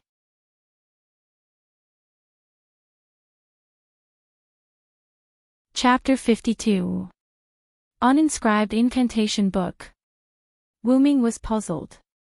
Yes, this is what you entrusted me to give to you now when I first met you, partner. The dragon opened its mouth, and a glowing sphere flew out of the dragon's mouth. It was a book, a slightly quaint and mysterious book with black and red decorations. Wu Ming looked at the book with some disgust. Will it have your bad breath? The dragon instantly felt powerless. Hurry up and take it, and then hurry up. Really, I'm going to sleep. Wu Ming held the book and watched as the giant dragon lowered its head. It was as if it had fallen asleep and did not make a sound. What a strange temper, no wonder it sleeps alone in this broken place. When Silent Wonder saw the word V appear above the dragon's head, he stood on the teleportation array and left the area. After a while, the dragon raised its head and looked at the teleportation circle where Wu Ming left. What a mysterious master. After that, it fell asleep again. Walking out of the cave, Wu Ming looked at the two of them reading the book in their hands, and he didn't know what they were thinking. By the way, I haven't asked the dragon's name yet. Forget it, let's talk about it later. Anyway, I will definitely meet it again. Portal. Wu Ming directly opened the portal connecting to Nasarick and walked in. The portal's range must be a place he has been to, or a place he has seen, or an image in his mind. Otherwise, it couldn't be used. But in a sense, the portal was also a unique skill. After all, as long as there was an image of that place in his mind, he could teleport at will, which could be regarded as a bug-like skill. Back to the 10th floor of Nasarick. Between the throne, in the audience hall. Walking out of the portal, Wu Ming sat on the throne, opened the uninscribed incantation book given by the dragon, and began to read the book. This book would turn to a specific page according to the user's thoughts, that was to say, the user didn't need to turn the pages by himself. Shortly after Wu Ming read it, the door of the audience hall opened. As the door opened, a large number of Nasaric personnel poured into the audience hall. This gave Wuming a fright. Lord Wuming. Lord Wuming, where have you been? Lord Wuming, we were very worried about you. Looking at the worried expressions of the guardians, Wuming sighed. I'm sorry for going out without telling you. It's my fault for making you worry. Wuming's apology made the guardians and the magical creatures they brought in tremble. They quickly knelt on one knee and lowered their heads. How could that be? Lord Wuming, we spoke rudely to you, but you didn't punish us. Instead, you apologized to us. This is the fault of us guardians. Please punish us, Lord Wuming, Yerbade said. Please punish us, Lord Wuming, the other guardians and monsters said in unison. Wuming smiled helplessly. These guys were good at everything, but they were too loyal. They couldn't tolerate any disrespect to him. Then our previous mistakes will cancel each other out. Looking at Yerbade, who seemed to want to object, Wuming said again, it's settled, no objections. Yes, Lord Wuming. So. Wuming picked up the uninscribed book in his hand and ordered everyone in front of him, guardians, gather in the conference room, the rest of you are free to do whatever you want. Yes, Lord Wuming. A moment later, in the conference room. Wuming sat on the office chair, supporting his head with his right hand on the large desk. Sebastian. Yes, Lord Wuming. Sebastian bent over and put his hand on his heart. How is the kingdom situation? Master Wuming, the thing that Golden Princess wanted to ask you to do is to eradicate Hachiko, an underground organization that integrates smuggling, drugs, slave trading, assassinations, bodyguards, and other activities. It is said that they have infiltrated the kingdom. After seeing the power of Nasaric, Golden Princess, and Rose Sangwei entrusted me and Annabelle to eliminate Hachiko. They offered a high price, and with your permission, I helped them eliminate Hachiko. Sebastian looked at Wuming and said. Actually, Lord Wuming, there is one thing I didn't ask for your permission. It's okay, Sebastian, you can say it now. Wuming crossed his hands and put them on his chin. I saved a girl during the crusade against Hachiko, and I want to take her back to Nasaric. Oh, did she agree? Wuming asked. Yes, Lord Wuming, she has no home. Although she still has a younger sister, she doesn't want to remember the past because of psychological reasons. She also asked you to let Chialiai live in Nasaric. I agree, Sebastian, but how about letting her be a maidservant? It's all up to Lord Wuming, Sebastian said. That's it. Sebastian, you will convey the message to Chialiai, and at the same time, inform all Nasaric. I now appoint Chialiai as Sebastian's personal maidservant, and at the same time, revoke your position as the captain of the Pleiades star cluster and let Li Alpha be the acting captain. Yes, Lord Wuming, thank you for your generosity, Lord Wuming. Sebastian bowed deeply. Also, I'll arrange something for you later. That's all for now. Demiurgos, how are you doing in the Holy Kingdom? Yes, Lord Wuming. I set up a farm at the border of the Holy Kingdom. I caught a large number of animals to test the scroll, and the result was very successful. Demiurgos knelt on one knee and said to Wuming. Animals. Well, Demiurgos, your demons should be able to see the good and evil in people's hearts. Let go of the good and keep the evil, understand? Wuming thought for a moment and realized that Demiurgos was talking about animals. After all, Wuming never heard of a large number of demonic beasts near the Holy Kingdom. There were only many types of demi-humans. Of course, Lord Wuming, because you like humans and good people, I deliberately avoided these people when I caught them. Demiurgos pushed his glasses. Well done, Demiurgos, get up. As a reward, I will give you this. At the moment when Demiurgos got up, Wuming threw the ring of Anzurgong to Demiurgos. This is The Ring of Enzurgong. Lord Wuming, this is a supreme treasure that only the Supreme One can wear. How can I? Well, Demiyugos, accept it. This is your reward, understand? Yes. Lord Wuming. I will go through fire and water for Nasarick in the future. Well, y'all, I heard that you found a lizardman village on the way back. Yes, yes. Lord Wuming. Y'all raised his hand and said. Then, Cositis. Yes, Lord. Cositis exhaled cold air. Although the lizardmen are useless to Nasarick, I want to see your ability, Cositis. You will go and subdue the lizardmen. Yes. Lord Wuming.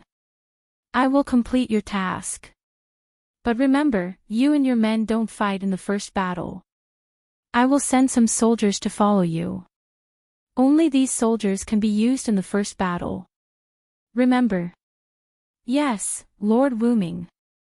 Mayor. Yes. Yes. Lord Wuming. Well, you go and cancel Nazarik's external camouflage. I will provide you with a magic array. You can use the magic on this magic array to camouflage Nasarik. After that, Wuming opened the uninscribed book.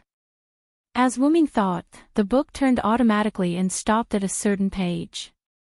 High-level item creation. A blueprint with a high-level camouflage magic array appeared in front of Wuming. I'll leave it to you, Mayor. Yes. Yes, I will not let Lord Wuming down. Then. Satya. Yes. Lord. Seeing Satya's sad face, Wuming said. I've decided to punish you.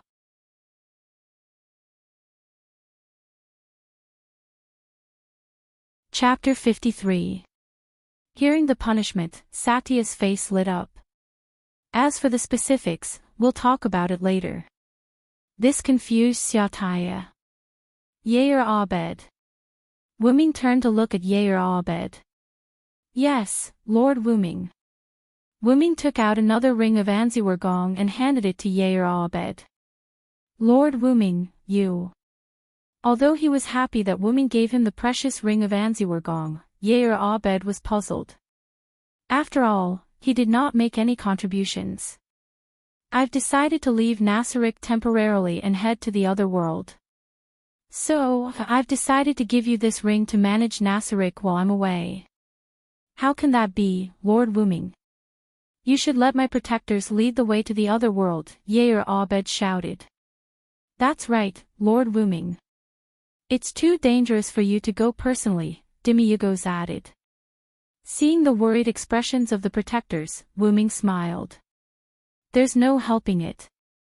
I'm the only one who can traverse worlds with the staff of Anziwargong.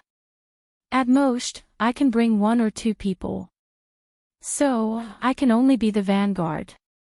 Of course, that was a lie. The staff of Anziwargong only had the ability to bring people. Traversing worlds was Wuming's ability as the origin dragon.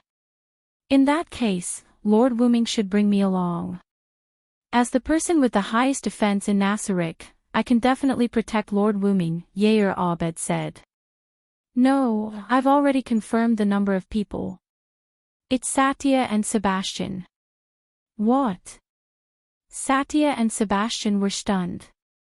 Then, they immediately knelt before Wuming. Your subordinates will do our best to live up to Lord Wuming's expectations and accept this punishment. Both Sasha and Sebastian treated this as a punishment. Rise, everyone. It's not without reason that I brought Satya and Sebastian along. The reason for bringing Satya along was firstly that Satya's ability was outstanding among the Guardians. She could be said to be one of the best. Secondly, it was to punish her. On the other hand, Sebastian's fighting ability is unparalleled, and his identity as a butler can easily conceal us. After all, I don't really need too much defense. As a root dragon, my defense has always been very high. Although saying this would make Yair Bade sad, Wuming really didn't want to bring Yair Bade along. Now that you're here, my trip has become a trip to hell. Yerbade and Demiurgos did not speak. Seeing that the two think tanks did not speak, the other guardians did not have any intention of speaking either. It's decided then. Also, I'll inform Pandora Yakut to leave the treasury. No one can invade that place. I'll let her play my role while I'm not in Nasaric. If there's anything, Yerbed and Demiurgos can discuss it with Pandora. That's it. The meeting is over. Zaisha and Sebastian will stay behind. The rest of you can leave. Yes, Lord Wuming, everyone shouted in unison. Before Yerbed, who was the last to leave, left, Wuming said, I hope you can use this ring well. I hope you can make good use of this ring. When I return, I will see a more perfect Nasaric. Just like that, Yerbed left with an excited expression. Wuming exhaled and looked at Zaisha. In that case, Zaisha, you have to be prepared to stay in the staff of Ains Urgong for a long time. Go and prepare your bed. Ha! A moment later, Zaisha left the meeting room with an indescribable expression. Sebastian, you might not be able to see Kialiai for a long time. Forgive me for breaking up your reunion with Kialiai, Wuming said apologetically. How could that be? Master Wuming, to be able to serve by your side, let alone a punishment, in my opinion, this is the best reward for me, Sebastian Dean, Sebastian said solemnly. Well, I'll give you some money. Go shopping with Kialiai and buy something. Let her enjoy the days with you first. This is also my greeting to the new member of Nasaric. With that said, Wuming took out a bag of gold coins and put it in front of Sebastian. Thank you very much, Lord Wuming. Sebastian put away the money bag and bowed to Wuming. Go, I'll inform you when it's time to leave. It should be in 5 days. Yes, Lord Wuming. Click. With the sound of the door closing, Wuming was the only one left in the meeting room. Well, it's time to meet Pandora. Teleport. Wuming activated the ability of Anziurgong's ring and arrived in front of the treasure vault. Walking into the treasure vault, Wuming came to a room similar to a luxurious living room. On the sofa in this room, a skeleton wearing a gorgeous blue-black mage robe was sitting on it. It was a dead mage. Who will it be this time? Pandora Yakut's race was a double phantom, which was the same race as Annabelle. However, Annabelle's race was only level 1, which meant that she could only transform into one appearance, which was Annabelle's current appearance. Pandora Yakon's race ability was level 41, which meant she could transform into 41 appearances. Because of Pandora's special skill, the appearance Pandora transformed into could have 80% of the original's ability. Pandora's current appearance was one of Anziurgong's 41 players, and Pandora's 41 targets were Anziurgong's 41 players. If she wanted to transform into another person, she had to give up one of the 41 players she had cloned. However, Wuming asked for a spell to make up for the double phantom transformation ability in the uninscribed spell book.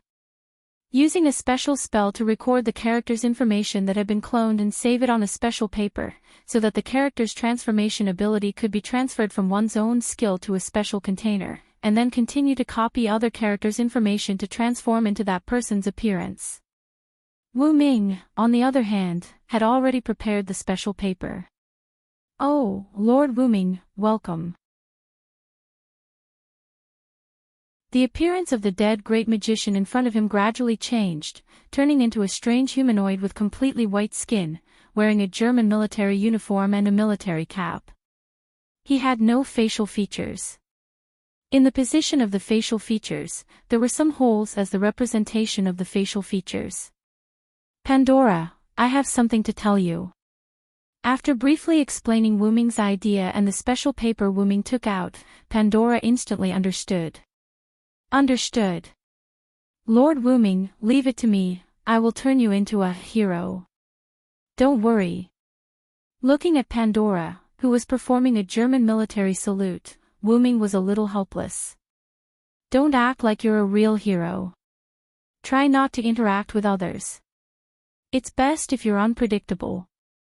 I'll pass on the memories and conversations of acquaintances to you. Do your best. I know you can do it. In Nasaric, your wisdom is no less than Demiurgo's. Understood. Lord Wuming. Looking at Pandora, who was making a strange sound and performing a military salute, Wuming couldn't help but think. Am I doing the right thing?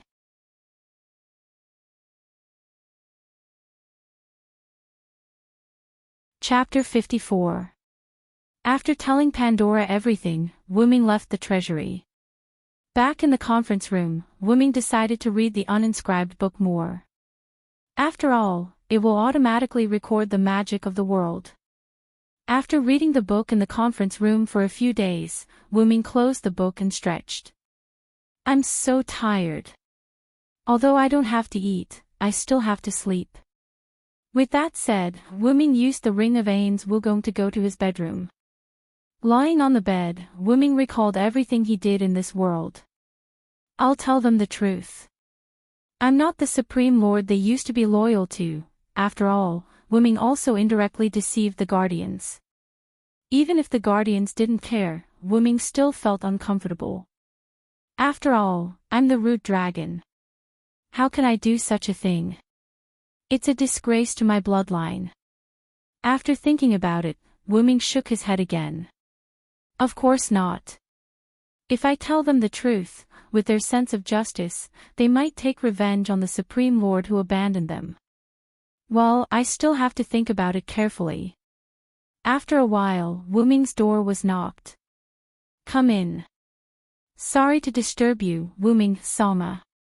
The succubus in a white dress walked into Wuming's bedroom. Yeah. Erbel, what are you doing here? In short, Wuming still couldn't deal with this crazy woman. It's like this, Wuming Sama, because of your actions in this world, the Guardians and I have specially provided you with some items that may be useful. Erbel stretched out her hand, and a dark purple ripple appeared in the air. That ripple can be understood as a backpack, which was the storage space for items in the game. Erbel took out a backpack from it. The moment she took it out, Wuming recognized it. It was an infinite backpack. Wuming took it and checked the items in the bag. Really, I've already taken some useful items from Nazaric's treasure vault. Let's do this. Wuming took out some items that he didn't have or didn't have the same effect as Erbel. He opened a golden hole in the air and put those items inside. As for the remaining items in the infinite backpack, Wuming threw them back to Erbel. That golden ripple was an extension of Wuming's space noble artifact, Dragonist, Dragon's Nest. Previously, Wuming could access items from Dragonist in an instant, but it wasn't suitable for storing or retrieving a large number of items. Therefore, Wuming learned the Guardian's skill of opening backpack and developed this skill. I'll take some items that don't have the same effect as me.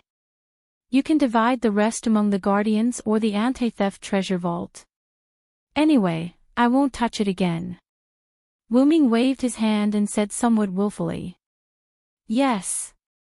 Wuming Sama, Erbel was taken aback at first, then she showed a smile. Well then, I'll take my leave first, Wuming Sama. When Erbel was about to leave, Wuming stopped Erbel. Wait a minute, Erbel. I have a question.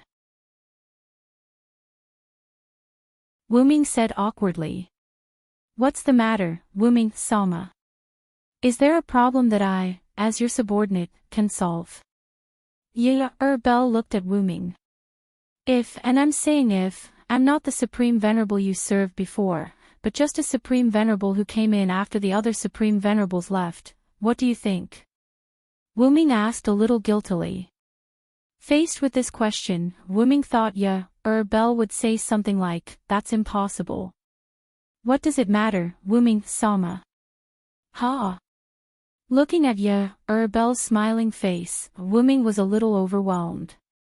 According to Erbel's words, she already knew, whether you are the Supreme Venerable we served before or not, it doesn't matter. In the end, you were the one who accompanied us into the other world. You were the one who accompanied us and protected us. When everyone was afraid of coming to the other world, you were the one who guided us in the front. Bell walked in front of Wu Ming and touched Wu Ming's face. You shouldn't think about this problem.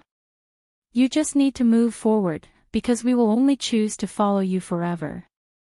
There was a moment of silence in the bedroom. Do the other guardians know? Wu Ming asked. Yes, Lord Wu Ming. Demiurgos and I were the first to guess. The other guardians were also told by Demiurgos and I during the guardians meeting. They all said that whether Lord Wu Ming is the supreme venerable or not, the one who is accompanying us now is that Lord. Only by doing our best for that Lord can we repay that Lord's kindness towards us. That's what they said. Is that so? Let's not talk about how you and Demiurgos came to this conclusion, but I hope you don't resent the other supreme venerables. After all, they will never have the chance to return to Nasaric. Yes.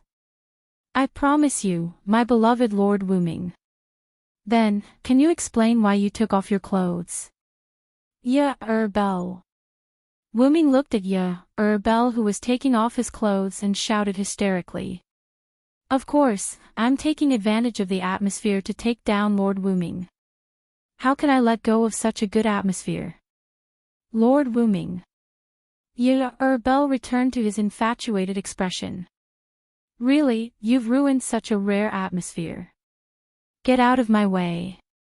Wu Ming opened his palm, and silver chains bound Bell. What is this? Damn it, don't disturb me and Lord Wu Ming's happiness. Wu Ming smiled as he looked at Bell who was struggling on the ground but was unable to break free. No matter what, it's still a noble artifact. Just stay here obediently.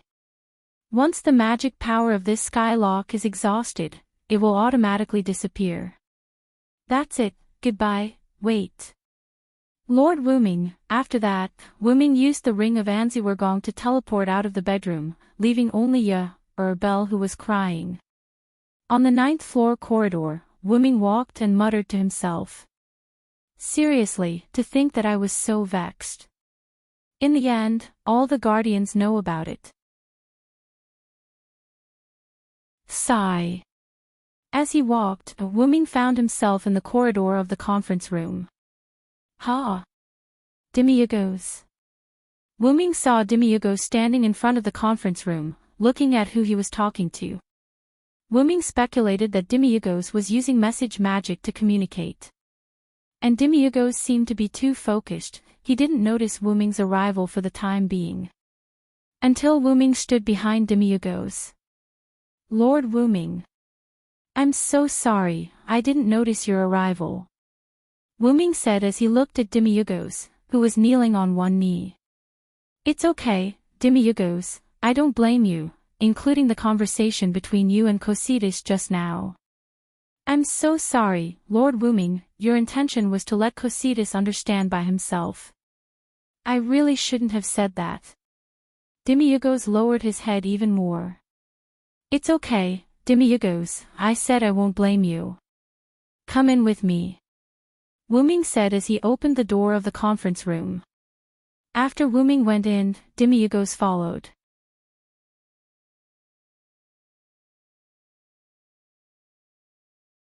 Chapter 55. Wu Ming sat on the office chair and looked at Demiurgos standing in front of the desk. I know, Demiurgos, you can understand my thoughts, and I am very satisfied with your way of helping your companions, so you don't have to blame yourself. Thank you for your magnanimity, Wu Ming Sama. Demiurgos bowed. So, how is Cositas' progress? Wu Ming asked. Cositas has just finished his first attack, and there is no doubt that he was defeated. Well, I think so too. After all, the soldiers I gave to Cositas were all mindless soldiers that were automatically produced by Nasaric. If they could win, I would be surprised by the lizardman's strength. Wu Ming continued. Demiurgos, tell Cositas that I want to watch the battle between him and the lizardmen. He is allowed to fight, but only one person can fight. Yes, Master Wuming, Sama. Demiurgos began to use message to contact Cocytus. When he was free, Wuming stretched out his hand and took out the staff of Anzirgong from the golden ripple. Remote perspective mirror. It was a special intelligence magic that could see the scene in the distance, and it could penetrate some anti-intelligence magic. Master Wuming, Sama, I have already informed Cocytus. Well, sit down and watch together. Yes. Soon, Cocytus won. After all, those lizard men were not even level 50. How could they win against Cocytus, a level 100 warrior? I'm going to the scene to see. Do you want to come, Demiurgos? It's my pleasure, Master Wuming, Sama. Portal. The black and red ripple door opened, and Wuming and Demiurgos walked in.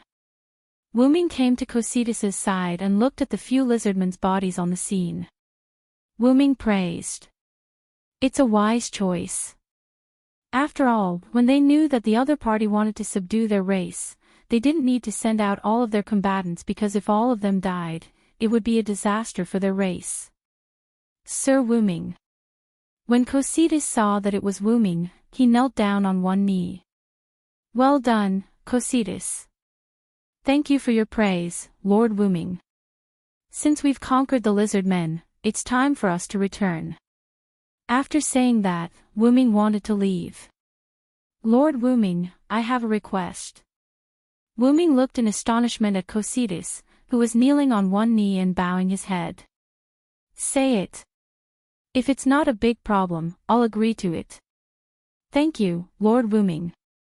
I would like to request that you revive the lizard men. Oh, may I know why? Because they are all warriors with some strength, I think they can serve Nasaric. Don't you think this reason is far-fetched, Cocytus? After saying that, Wuming didn't look at Cocytus, who had his head bowed, but looked at Demiurgos who was beside him. Wuming's meaning was very simple. Demiurgos asked Cocytus to ask for help from Wuming. Demiurgos immediately understood and shook his head lightly. Wuming understood and reached his hand into the golden ripples.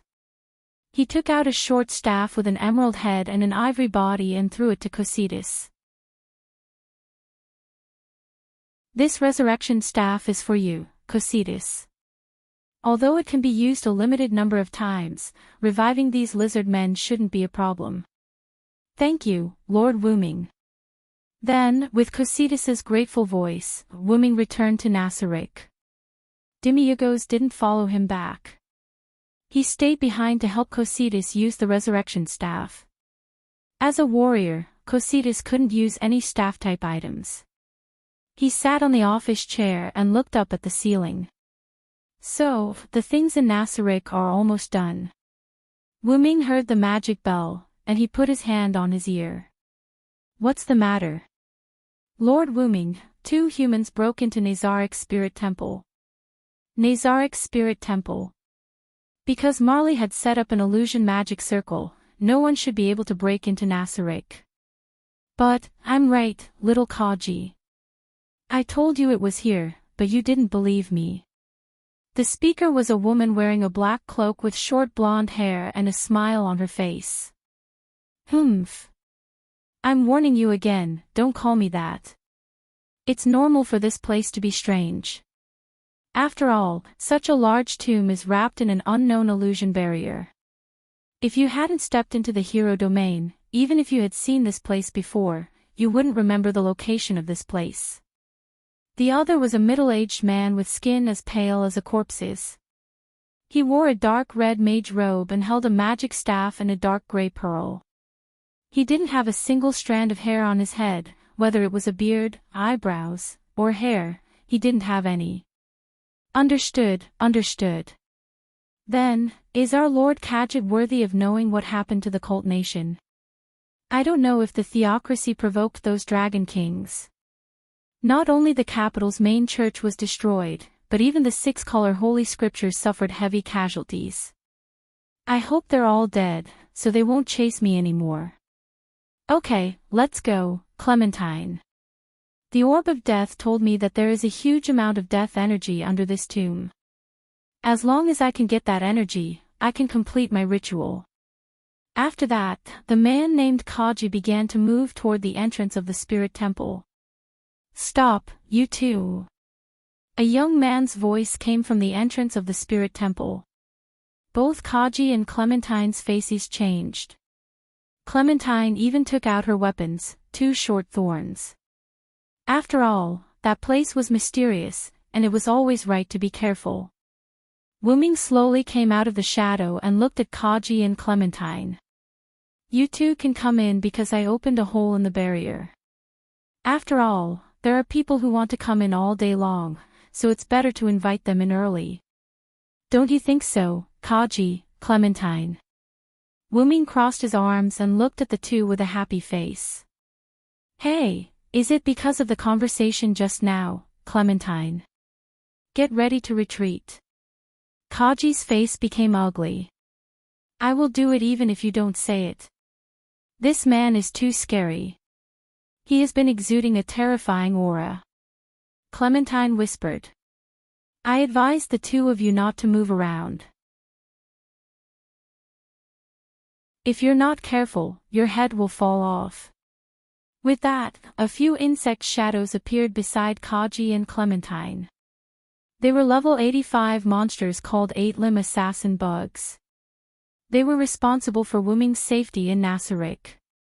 At this moment, the front blades of these 8-limb assassin bugs were placed on Kaji and Clementine's necks without any blind spots. What? When? Hey! Then, Wuming said to the side. Shadow demon, capture them. With that, Wuming's shadow flashed, and a shadow rushed toward Kaji and Clementine. In an instant, the shadow covered the two. Wuming didn't even look and left. Anyway, Demiurgos would take care of it. It's about time to leave Nasarick and go to the other world. I'll leave tomorrow morning. With this thought, Wuming left the surface of the tomb in Nasarick. Then, Demiurgos appeared where Wuming was standing before. Demiurgos pushed up his glasses. Send them to the House of Reality in the 5th level, Ice Prison. Let Nihilus take good care of them. With that, he left like Wuming. A moment later, the 8-limb assassin bugs and the shadow demon also disappeared. Only the empty spirit hall was left on the surface.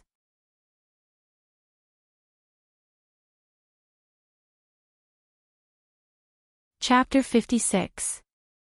Wuming gave his final instructions and left with Satya and Sebastian the next day. Under the effect of the staff of Anzirgong, Satya and Sebastian were sent into the space of the staff of Anzirgong by Wuming and fell into a deep slumber. After transforming into his dragon form, Wuming entered the space-time tunnel. Wuming kept flying in the space-time tunnel. Looking at the light spots in the tunnel, Wuming could not help but recall his previous transmigrations. When he transmigrated to the country of Shadow, Wuming was not familiar with the structure of the space-time tunnel and was sucked in. After that, Britain was summoned by Merlin. It could be said that Wuming had tricked himself. After that, he transmigrated again because of Morgan Le Fay's curse, causing Wuming to leave that era and enter the space-time tunnel. Entering ancient Babylon was caused by the crazy Wuming wantonly destroying the space-time tunnel, which was caused by external factors. The alternate world where Nasarick was located was brought in by Wuming's curiosity. Therefore, strictly speaking, Wuming could be considered to have transmigrated on his own initiative and was not as passive as before. Just as Wuming was thinking, a light spot flickered not far ahead. As if they had a telepathic connection, Wuming subconsciously nodded. The space-time door opened. Wuming tilted his head and thought for a while before plunging in. Then, the space-time door closed. Wuming felt as if he had returned to his mother's embrace. His entire body was filled with warmth. Wuming had the thought of falling asleep again. However, this thought was not serious. After resisting his sleepiness, Wuming opened his eyes. At this moment, Wuming was in his human form in an indescribable substance. It was like water, gas, and fog. In short, these substances gave Wu-ming a chaotic feeling. However, it made Wu-ming feel very comfortable. Is this the root? Wu-ming had guessed correctly. This was the root of the M-shaped moon world. The shining light spot from before was just a resonance between the M-shaped moon world and Wu-ming. Because of this resonance, Wu-ming opened the space-time door subconsciously. Then, how do I get out? After all, even if the root was Wu-ming's home, this home was too big. Moreover, Wu-ming had never been to this home before. He left this home after he was born. Do I have to stay here until I can enter and leave the root on my own? This feels good. The root is home is the root's bloodline. Just as Wu-ming was thinking, he seemed to have received some news. It was as if someone was talking to him. Wu-ming opened his eyes wide in surprise. Are you for real? I don't mind. If I were to sleep here, I would have nothing to do. Wait. Wait. Wait. With that, Wu-ming transformed into his dragon form and fell asleep. The dream had begun. An ordinary village, a group of ordinary farmers, a group of ordinary playmates, and an ordinary war. Wu-ming seemed to have turned into a baby and was born in this village called Dong Remy. As if he was watching a movie, Wu-ming realized that time was passing by quickly. In the blink of an eye, Wu-ming was already 16 years old. However, the memories of these 16 years were still intact in Wu-ming's mind. Just now. What was that? 16 years of memories. That's unbelievable. Wu-ming now felt like he was watching a movie. He could only watch what he was doing and couldn't interfere with it. However, this body was indeed his. No matter what this body said or did, it was Wu-ming himself. Is this the process of falsifying an identity? Sigh. The restraining force acted too fast. I told you to wait. That's right, in the root, Wu-ming received the restraining force's greeting. Because Wu-ming signed a contract when he was born, but because he was immediately sent away from the type moon world, Wu-ming did not leave any traces in the type moon world. Although Wu-ming left his traces in the ancient Celtic, ancient British, and ancient Babylonian worlds, it was not because of the two restraining forces in the type moon world, but because Wu-ming joined it himself. Therefore, the planet's consciousness, Gaia, and the human consciousness, Aleia, created a new identity for Wu-ming to achieve his ultimate goal, heroic spirit. In this way, Wu-ming's main body was sleeping in the vortex of the root, absorbing the power of the root. Wu-ming's intention was to enter the heroic spirit palace prepared for Wu-ming by the restraining force to form a heroic spirit. However, Wu-ming had the right to leave the heroic spirit palace. After all, when they signed the contract, they signed an equal contract, so Wu-ming did not have to worry about being trapped in the heroic spirit palace. Besides, the heroic spirit palace could not trap the root dragon. Of course, it was an adult. The scene changed. The country Wu-ming was in was troubled by war for a long time. A girl who had a good relationship with Wu-ming came to chat with Wu-ming. Cedric, you really are here. Looking at his blonde childhood sweetheart, Wu-ming said. Wu-ming put his hands behind his head, lying on a piece of hay, and said uninterestedly. What's wrong, Jihan? Why don't you pray for the Lord's arrival and listen to the voice of the Lord? Why are you looking for a lazy false believer like me? That's right, in this village, Wu-ming was arranged to be a believer of the Lord because of the persecution of the war. Well, don't say that, Cedric, I have something to tell you. Wu-ming sat up from the ground. Say it, I'm your childhood sweetheart. Jihan blushed a little. She sat next to Wu-ming and hugged her knees with both hands. Actually, I heard the voice of the Lord. Wu-ming didn't say anything. The Lord said, why do people fight? Wu-ming still didn't say anything. The Lord told me, I can stop this dispute. I want to stop this war. Wu-Ming still didn't say anything. It's just, a little scared, is my ability enough, let's do it together. Ah. The girl named Jihan looked at Wu-Ming in surprise.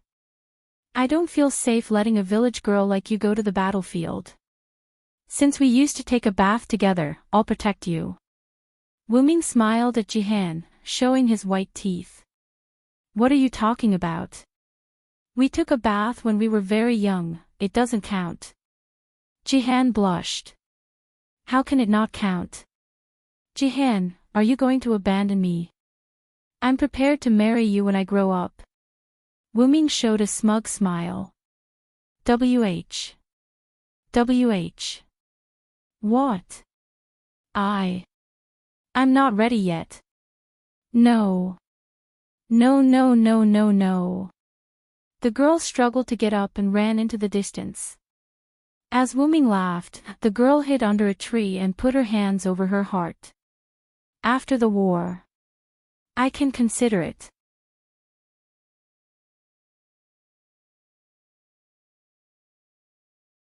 Chapter 57. After that, the boy and the girl left the village and headed for an important city in France. After a long and dangerous journey, the boy and the girl became a member of the army. The girl got the command of the army because God's revelation was verified. With the help of the boy's wisdom and advice, the girl won one battle after another. In the end, even without the boy, the girl kept winning. And because of the boy's outstanding military talent and powerful force, soon, his status in the army rose and caught up with the girl. In this way, King Charles VII, who was helped by the girl and the boy, divided the French army into two parts and gave them to the boy and the girl. In this way, in less than 2 years, most of the invaders were driven out of France by the efforts of the boy and the girl. The people called the boy Celestial General Sodric and the girl Saint Joan. And when the invaders were driven out, the girl was captured and slandered as a witch. The British authorities decided to execute the girl in Rouen, France, by burning her at the stake. After the boy failed to get the support of the French nobles and the king, he left the army and went to rescue the girl alone. When the boy came to the execution ground, the girl was already deep in the sea of fire, and the boy directly rushed into the sea of fire and hugged the girl. In the end, the boy and the girl were burned together. Only then did France manage to drive out all the invaders from England. The French king conferred the title of a general to commemorate the boy's achievements. And the girl, after being slandered as a witch, was canonized as a saint in Vatican City hundreds of years later. At this moment, the boy opened his eyes with tears in his martyr's palace. Jihan. As if it was just a moment ago, Wu-Ming's eyes were still filled with tears. As if it was a long time ago, Wu-Ming's eyes were full of confusion. Seriously, if you want to make history a mere figurehead, then so be it. Why did you give me such an annoying identity? Wu-Ming wiped the tears from the corner of his eyes. I said before that I won't cry anymore, but I cried again. How Wu-Ming laughed at himself. But I heard the last sentence clearly, Jihan. Alright, let's see if there's any place where I need to be summoned. Wu-Ming sat on his seat in the martyr's palace and closed his eyes to sense the surroundings. This could be considered Wu-Ming's privilege. Other heroic spirits could only be summoned passively, but Wu-Ming could choose to take the initiative. As for Wu-Ming, he only needed an opportunity to appear on his own. Lord, Wu-Ming opened his eyes. Yes, that's Jihan's voice. Since he didn't need to pay attention to the heroic spirit's body in the Valhalla, Wu-Ming prepared to directly descend his consciousness into the servant's body. Wu-Ming's body began to glow. Then, as if he had fallen asleep, Wu-Ming closed his eyes. In a certain cemetery. There was a middle-aged man with 3 scars on his face. His name was Lion Jieli. He was a magician and was holding a ceremony. Thy body shall be my life, and my fate shall be thy sword. In accordance with the Holy Grail's request, if you are willing to abide by this principle, then respond. I hereby swear. I am the one who becomes all the good in the world, I am the one who suppresses all the evil in the world. Thou, bound by the 3 spirits of words for 7 days. Wheel of self-restraint, come forth. Guardian of Libra. The magic formation in front of him produced a large amount of storms that constantly impacted everything around him. Lion Jiali raised his arms to cover his eyes and head. After a while, the smoke slowly dispersed, revealing the person standing in the magic formation. A knight wearing a white armor with red patterns and holding a red magic sword stood there. The knight's helmet began to disintegrate and scattered around the armor like a machine, revealing a pretty face with a single golden ponytail. There was an unruly smile on her pretty face. I ask you, are you my master? However, Lion Jiali in front of the female knight didn't speak. Instead, he looked at her with a shocked expression. The female knight was a little puzzled and looked at Lion Jiali fiercely. Hey! Say something. Bastard! He is surprised that he can summon 2 servants at once, Mordred. What? A voice came from behind Mordred. Mordred didn't seem to know that there was someone behind her. She hurriedly jumped away and raised the magic sword in her hand. You are. How is that possible? As if she saw an incredible existence, Mordred cried out in surprise. Wu Ming was wearing a silver-white armor. He followed Mordred's example and opened up his dragon head helmet. Long time no see, Mordred. To Wu Ming's surprise, Mordred was summoned in this Holy Grail war, and she was with him. No, it should be, I followed Mordred here. So that's how it is. That opportunity is you, little Mordred. Don't give me such a disgusting name. What the hell is going on? Villo thranched. Although Mordred's tone was still bad, she put down the weapon in her hand. What? Is this the Villo knight known as the Silver Dragon of Britain? Lion Jiali on the side was very surprised. No, master, I summoned Sodric Villo Ste as a saber. Ha! Sodric? Are you kidding me? Mordred obviously didn't believe it. Could it be that the legend of Heavenly Commander Sodlek is true? Jie said. What is the legend, master? Mordred asked. Lion Jiali swallowed and looked at Wu Ming nervously. Legend has it that the young Sodlek, who joined the army together with Joan of Arc, became the highest-ranking general in France in less than 2 years with his innate martial prowess and strategic command ability. He was loved and respected by the French people. But Lion Jiali didn't dare to say it. After all, if the person in front of him was really Sodric, it would be taboo. No problem, master, please continue. Afterward, Lion Jiali continued. Before joining the army, Sodric was ambushed by the British royal family. In the Alps, he battled with the demonic dragon transformed from the legendary Silver Dragon of Britain, Vero Sealenhood. Sodric killed the demonic dragon with his bravery and intellect. He obtained the armor and weapons of the demonic dragon's guardian and bathed in the dragon's blood. His physical strength was greatly enhanced and he could block sharp weapons with his body. However, at some point in time, rumors began to circulate among the people that Sodric had been possessed by a demonic dragon and that his body had been taken over. That's why Sodric was burned together with Joan of Arc, who was sentenced to be the saintess at that time. Ha! Are you serious? Hey! Who are you? Mordred shouted at Wu Ming. Of course, I am me, Mordred. Villo is me, Sodric is me, and the demon dragon is me. Wu Ming's eyes were glowing red, looking at Mordred and Lion Jiali. Lion Jiali suddenly regretted using the round table fragment as a holy relic to summon. Looking at the situation, he might die before seeing the black servant.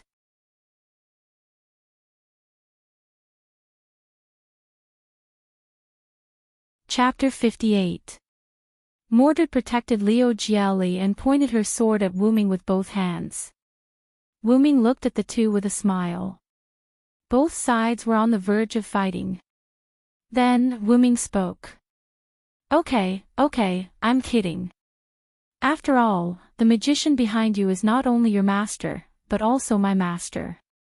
Speaking of this, Lian Jiali realized that the other party had also been calling him master all this time. Looking at his hand, Lian Jiali exclaimed in surprise. Are you for real? I actually have 6 command incantations. Wu Ming and Mordred both looked at Liu Jiali's hand. Liu Jiali's left and right hands had a red pattern similar to blood clots. Each pattern was composed of 3 lines, and the thickness and shape of each line were different. That is the command seal. Normally, there should only be 3 command incantations, but having 6 command incantations meant that Jia Jiali had 2 servants. Well, for the time being, just think of me as a reincarnated Willow Knight. That's it, please advise me, Master. And, you can perceive the connection between us, can't you, Mordred? Yes. Mordred didn't say anything, but she was very unhappy. After removing the sword and armor in a very unhappy manner, he turned around and said to Jia Jiali, my real name is Mordred. Nice to meet you, Master.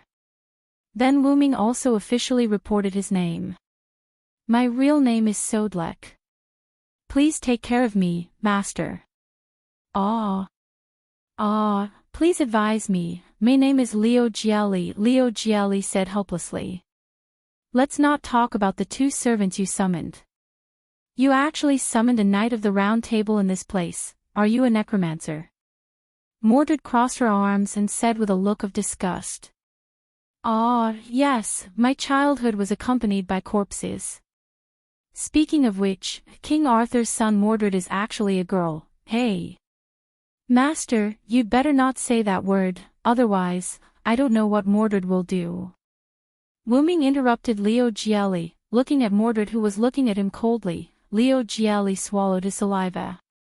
I know. So, what is your wish? Liu Jiali first looked at Mordred. Of course, I want to challenge you to pull out that sword, but I think with my qualifications, I will definitely pull it out. Mordred said with a proud face. How is that possible? Wu Ming accidentally laughed. What did you say? Willow. Believe it or not, I'll kill you. After saying that, Mordred was about to condense a sword and slash at Wu Ming. The position of king has already been decided. Mordred, it doesn't mean that just because you have the right to be king, you can pick her up. Jia Jiali on the side. Why do you say that? You also know that I was a knight during King Yosef's time. As the strongest knight at that time, King Yosef naturally told me about the next king. Wu Ming looked at Liu Jiali, then looked at Mordred and continued. To be precise, even if I tried to pull out the sword, I could pull it out. The reason why I couldn't pull it out was because Merlin cast a spell, making everyone who tried to pull it out at that time unable to do so. Only my king could pull it out. Hearing this, Liu Jiali was dumbfounded. What? It was Merlin who interfered. Mordred expressed that she was very angry. However, to pull out that sword, having the qualifications of a king is the most important thing. At that time in Camelot, other than my king and me, no one else had the qualifications of a king. However, if you win the Holy Grail, you can try. Mordred, I have to tell you, you are not inferior to my king. My king didn't accept you because she knew you couldn't bear the fate of Britain. These words caused Mordred to fall into silence. Then, as the first knight of King Arthur, the Willow, and as the general of France in the 100 Years' War, what do you wish for? Liu Jiali asked. Wu Ming smiled. I participated in the Holy Grail War this time because I have something to do with a servant, so strictly speaking, I don't have a wish. Ha! Liu Jiali cried out in surprise.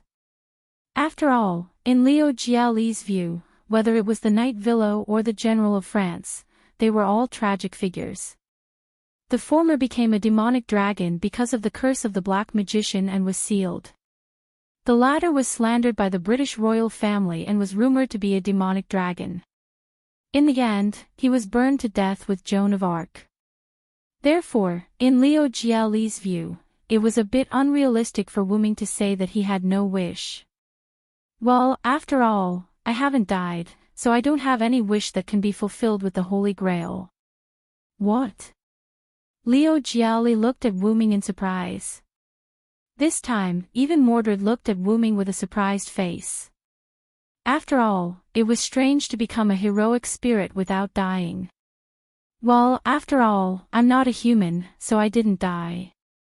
I'll tell you this story when I have the chance in the future. Shouldn't we go and meet the other Red Masters first? Yes, the supervisor of the Holy Church and the Red Master sent me a message before, asking me to go to a church somewhere to find him. Then, let's go, Master. In this way, under Mordred's complaint and Liu Jiali's helpless expression, the three of them began to move toward the designated location. Sighisoara, Romania, a small church on a mountain. Liu Jiali walked in alone. Wu Ming and Mordred both turned into spirits and followed behind Liu Jiali.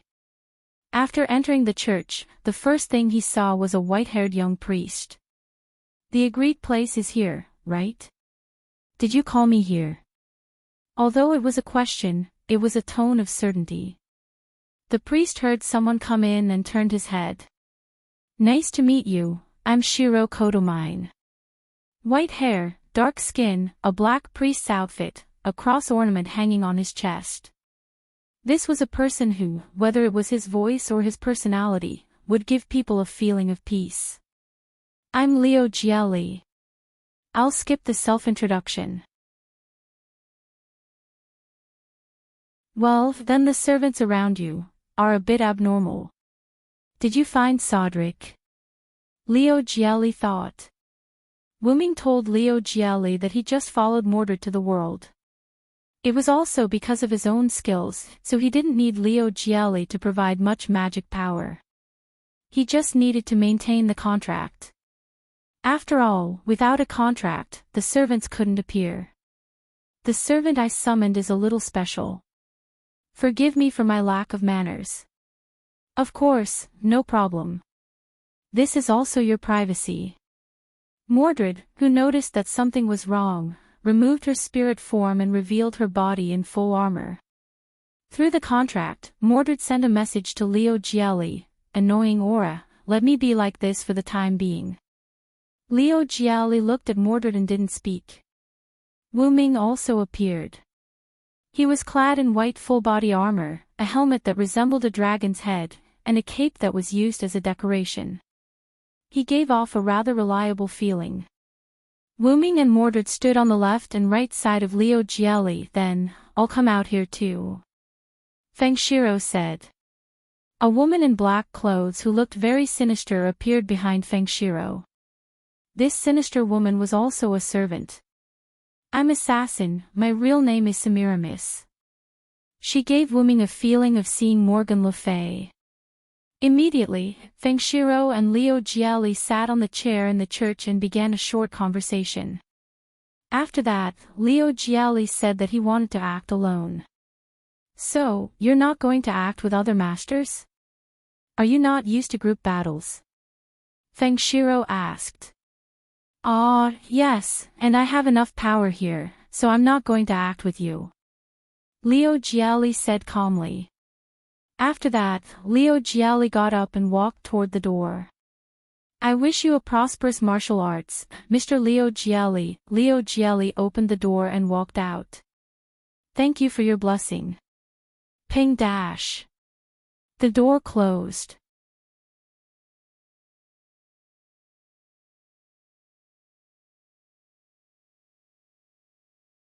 Chapter 59. After walking out of the church, Wu Ming and Mordred entered spirit form. How is it, did he chase after us? Leo Gielli asked. No, but you can rest assured, because this guy is super strong. Mordred conveyed her words to Leo Gielli through the contract. You really think highly of me, Mordred, Wooming teased. Although I don't want to admit it, if this guy still has the power of a knight, we will win this Holy Grail war, Master. Oh, although I know that King Arthur's first knight is really powerful, Saber. Is Sodric really that strong? After all, from the conversation with Leo Gielli, he knew that the number of times the knight Villo in King Arthur's history was not many, and he was basically the commander. Of course, Master, this guy can be said to be in existence that even my father may not be able to defeat. Although I don't want to admit it, the Villo is indeed the strongest in Britain. Looking at Leo Gielli's shocked expression, Wooming said. Well, let's not talk about the combat power first. After all, I came as the French General Sodric, so it is inevitable that there will be some differences in ability. Is that so? Then, this name is a problem. Both of you are Saber, Master, please call me General. General. That sounds like the French word for general, right? Alright, I'll call Sodlek General from now on, and Mordred Saber. Why? I also want a different name. Sure enough, Mordred is still a child, Wooming thought. Let's not talk about this first, why don't you stay, Master? Mordred asked. Leo Gielli was stunned, then said, didn't you two not want to stay? The minority obeys the majority, so let's leave, After all, he's a servant with Queen Mother's aura, which means he's not someone you can trust. Mordred said angrily. Mordred is right. Semiramis is not inferior to Morgan Le Fay in terms of methods, intelligence, and ruthlessness. It was because of Morgan Le Fay's scheme that I revealed my true form. So, General, your true identity is a dragon. Leo Gielli was a little surprised. Yes, Mordred, you should know that King Yusef and Merlin once summoned the legendary dragon, and that was me. No way. Are you for real? That legendary dragon that has never appeared before is you.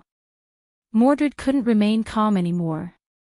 Of course, after I transformed back into a dragon, due to Morgan Le Fay's curse, I, who was unable to transform into a human, was corrected by history and brought away from that era. That's true. As a top-level fantasy breed dragon, it should be impossible to live in King Arthur's era, unless it's a sub-dragon or something like that. Leo Gielli touched his chin and analyzed. After all, Wooming's dragon form was mysterious in that era where the gods had passed away, so it was naturally excluded by the era. Unfortunately, Wooming was the root dragon, so the era couldn't do anything to Wooming at all. If the summoning time hadn't been shortened by Morgan Le Fay, Wooming wouldn't have to leave at all. Well, you guys can think of it as that. Wooming said embarrassedly. Just like that, while the three of them were talking, Gielli the lion took the two servants and left the church. In the church, Fengshiro Yanfeng and Semiramis began their discussion. It seems like we've been alerted, Master. It's not my fault. Semiramis laughed. If the other party has two servants, it's not easy to get rid of them. Semiramis cheerfully said something that no one could understand. After all, Gielli was the master of the red team, yet he actually thought of ambushing his own people. The other party is also pursuing the Holy Grail and is now on our side. Besides, even if it's an ambush, it's unlikely to succeed.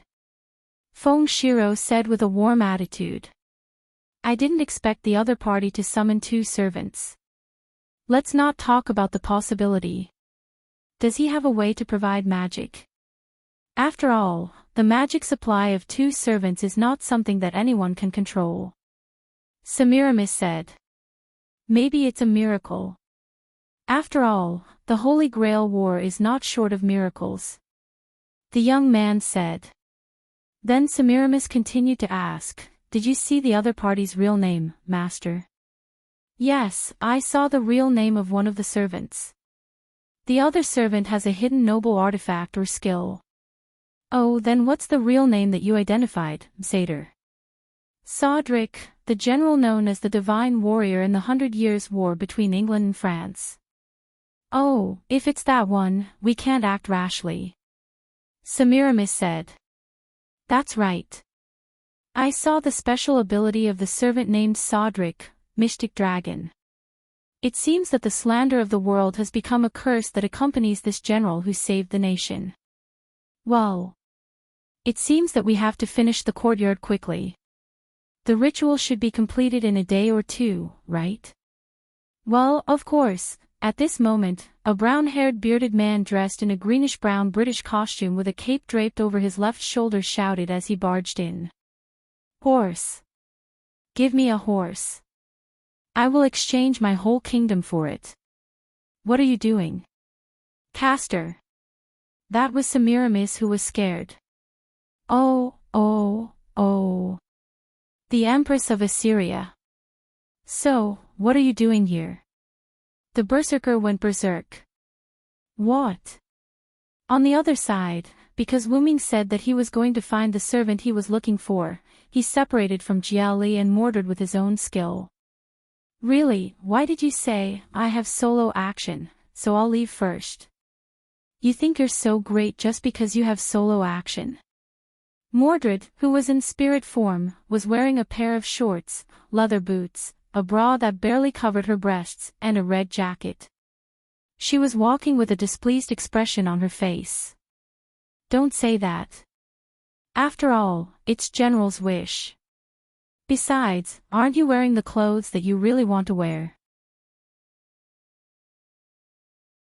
Jiali walked beside Mordred and observed the surrounding terrain.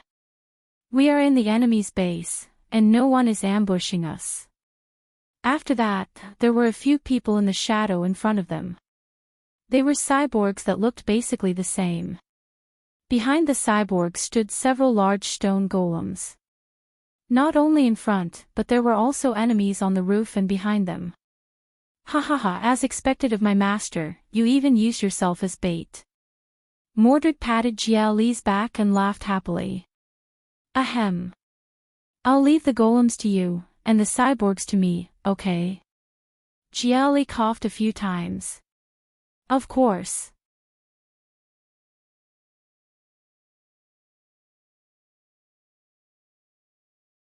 Chapter 60. At night.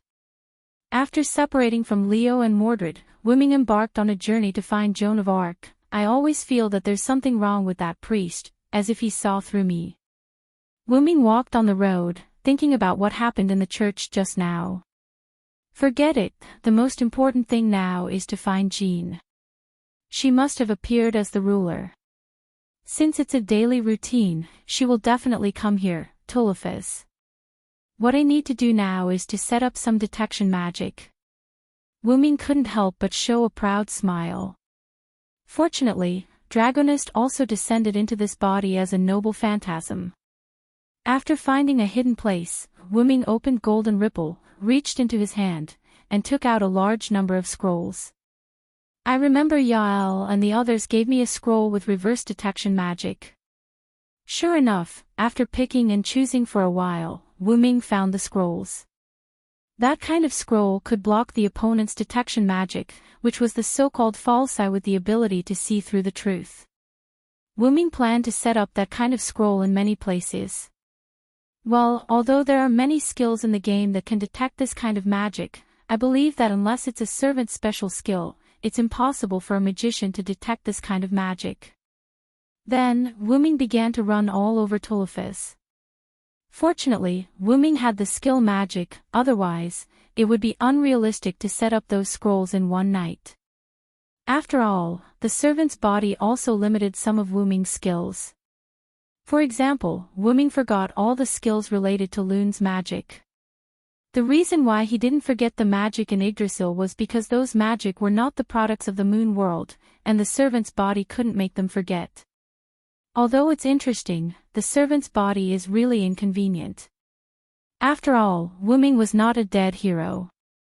Being able to walk in the world again was a rare benefit for those heroes. Who would care about forgetting their skills because of their class? Ha! Is Master and Mordred done?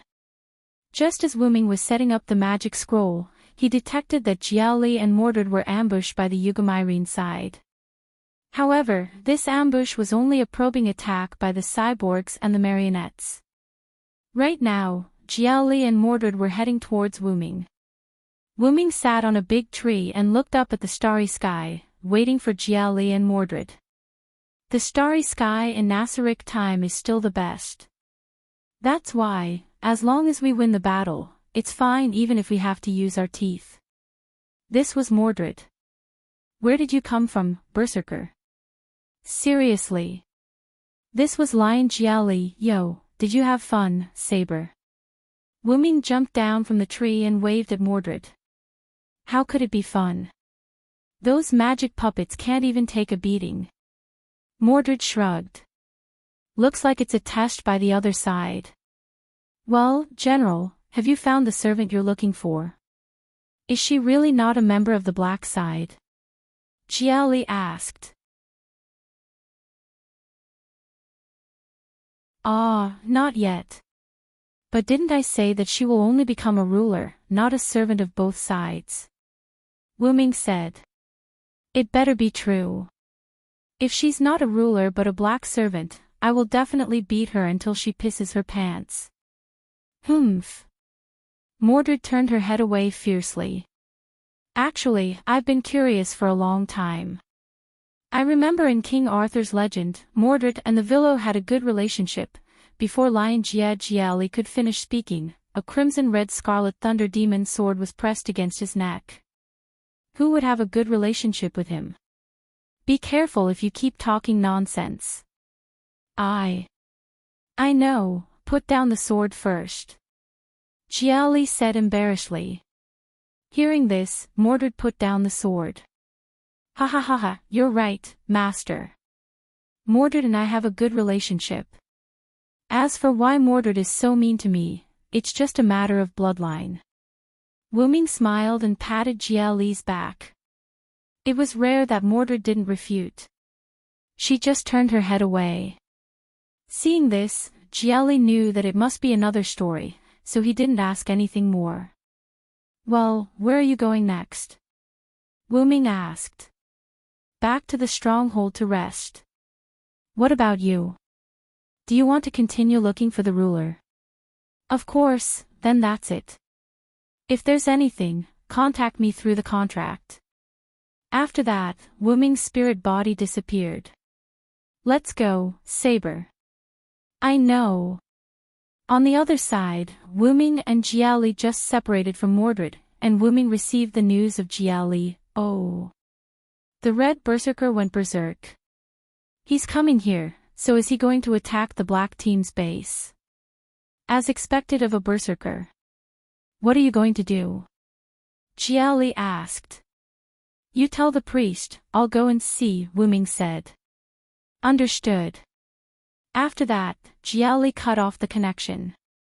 Wuming, on the other hand, went to the direction that Lion Jiali said to meet up with the Red Archer and Red Rider who came to support the Red Berserker.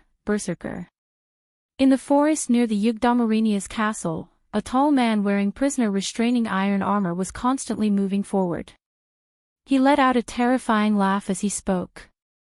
Ha ha ha ha, oppressor. Oppressor.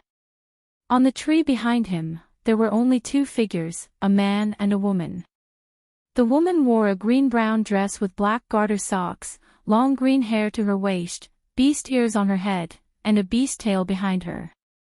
The man wore a Greek-style light warrior suit, a red scarf fluttering behind him, green short straight hair fluttering in the wind, and a wisp of bangs fluttering in front of his forehead.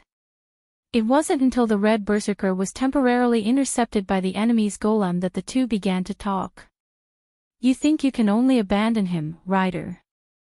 You think it's strange that you can persuade him, Big Sister? My name is Atlanta, don't call me Big Sister, Achilles, the woman who claimed to be Atlanta said. This is just a more intimate name, don't mind it. In this regard, the person called Achilles just smiled. Then, Achilles stopped laughing and said, "Since there's a chance, let's see those guys from the black team." "Well, but if this guy uses noble phantasm, retreat immediately," Atlanta said. "Understood," Achilles said. "You are Red Archer and Red Rider." Suddenly, a voice came from behind the two.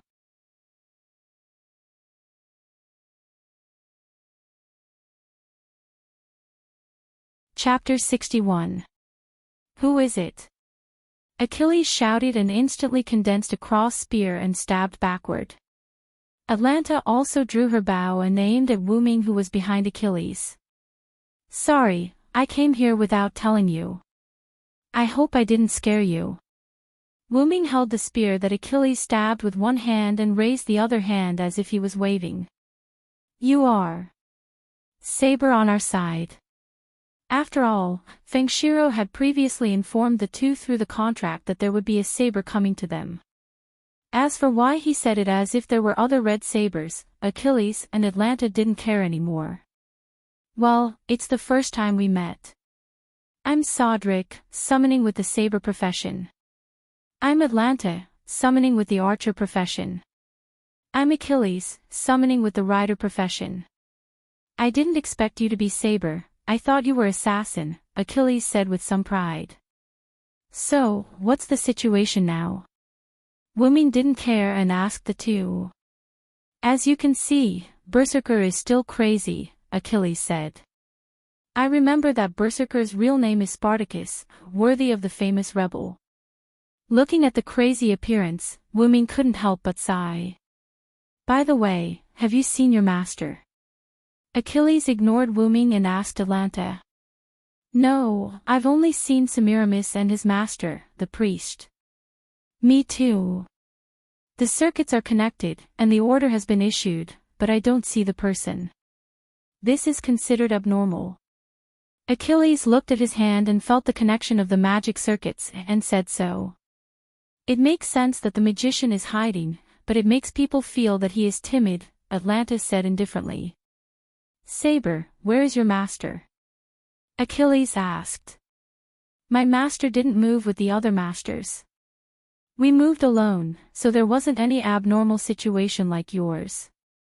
My master, on the other hand, looks like a fiend, but surprisingly, he's not a bad guy." Wu Ming waved his hand. "Is that so?" Then, the three of them didn't say anything. After a while, after Spartacus defeated these blocking puppets, a black servant appeared in front of them. "That doesn't seem to be a lancer, is it a rider? Both of our riders like close combat." Wu Ming looked at Achilles, who condensed a cross spear. "Of course, I prefer to carry a spear myself than riding a chariot on the battlefield," Achilles said with a smile. That's a pity, I don't like war," Wu Ming said. "Here. Atlanta interrupted the conversation between the two. The black rider raised his spear and seemed to have released his real name. It passed through Spartacus' leg, and Spartacus' leg was forcibly spiritualized. Immediately afterward, the black rider's master and servant came over, led by a green-haired middle-aged man riding a horse. "Is that Vlad III?" Wu Ming said lightly. This was what Wu Ming learned from the exchange of intelligence between Liu Jia and Yan Fengshiro. "Ah. It should be right," Atlanta said. The black rider raised his hand, and a large amount of enchanted soil wrapped around Spartacus, and then several spikes penetrated Spartacus. At this point, the Red Rider's berserker was captured by the Black Rider. It seemed that the other side didn't have the intention to attack together. They only sent two servants who hadn't fought before to attack Wu Ming's position. "One for each of us, Rider."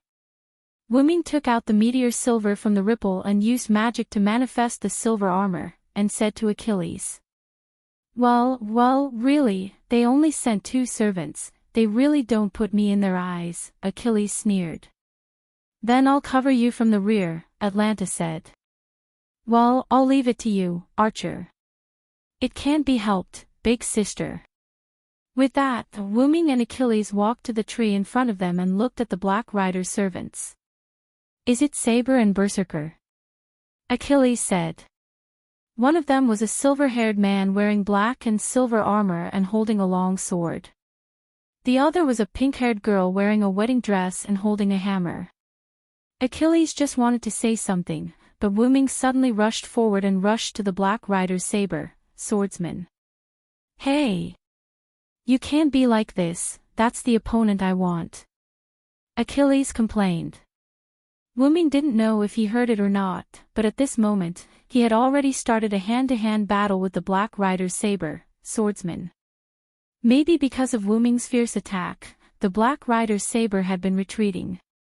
"What's wrong, Black Rider, is this all you can do?" The Black Rider didn't speak, but he kept waving his sword. "This feeling. Is this a special attack?" When Wu Ming fought with the Black Rider, he felt that the other side had a sense of restraint. Wu Ming quickly hit the Black Rider's saber, swordsman, back a distance.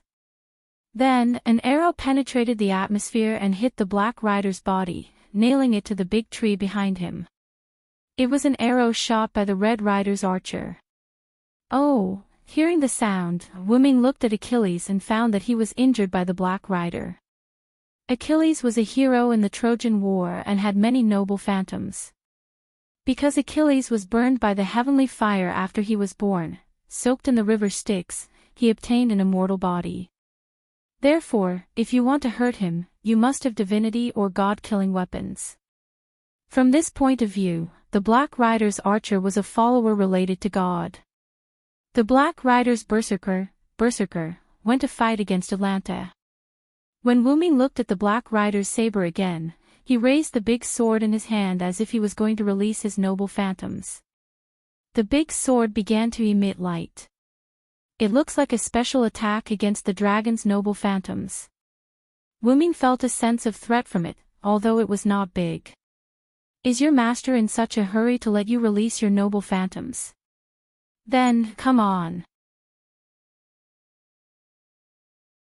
Although the other party was attacking the dragon's noble phantoms, Wu Ming's root dragon was not a simple dragon, so the noble phantoms that attacked the dragon's noble phantoms did not have much effect on Wu Ming. However, Wu Ming did not dare to exaggerate. He posed and prepared to release his noble phantoms. Just when Wu Ming thought that the other party was going to release his noble phantoms, the other party suddenly knelt on the ground like a broken string, and the light of his noble phantoms disappeared. Then, the Black Rider's saber spiritualized and left. Is there an internal conflict? It was obvious that the other party was interrupted by another command spell. There was no doubt that there were internal disagreements. After noticing that Atlanta had also retreated, Wu Ming knew that this time's test was almost over. Ignoring Achilles, who was declaring war with the Black Rider, Wu Ming also disappeared in his spiritual form. This was because the detection magic he set up had found the person Wu Ming was looking for. On the way Wu Ming was looking for Jean, on the other side of the forest, the Black Rider who had left early was leading a brown-haired, red-eyed android out of the forest. Jean, on the other hand, came to the place where the Red and Black Riders were fighting and began to investigate. At this moment, a revelation came. Cedric. Jean recalled the person who appeared in the scene just now in surprise. It was obvious that this was her childhood sweetheart, Cedric. Jean put down the puppet fragment in her hand and began to run on the other side of the forest.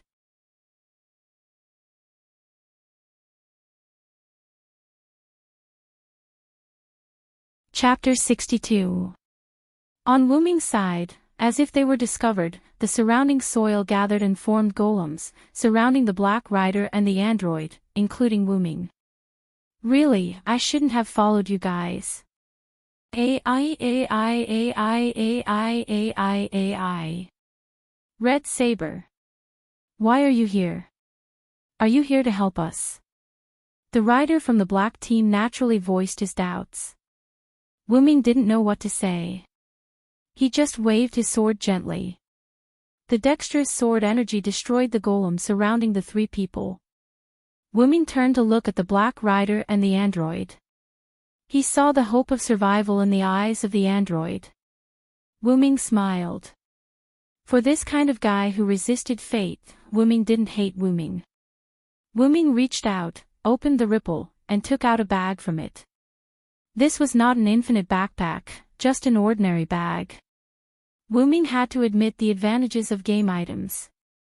The collision damage of the outside world would not affect the things in the bag in the slightest. It would only reduce the durability.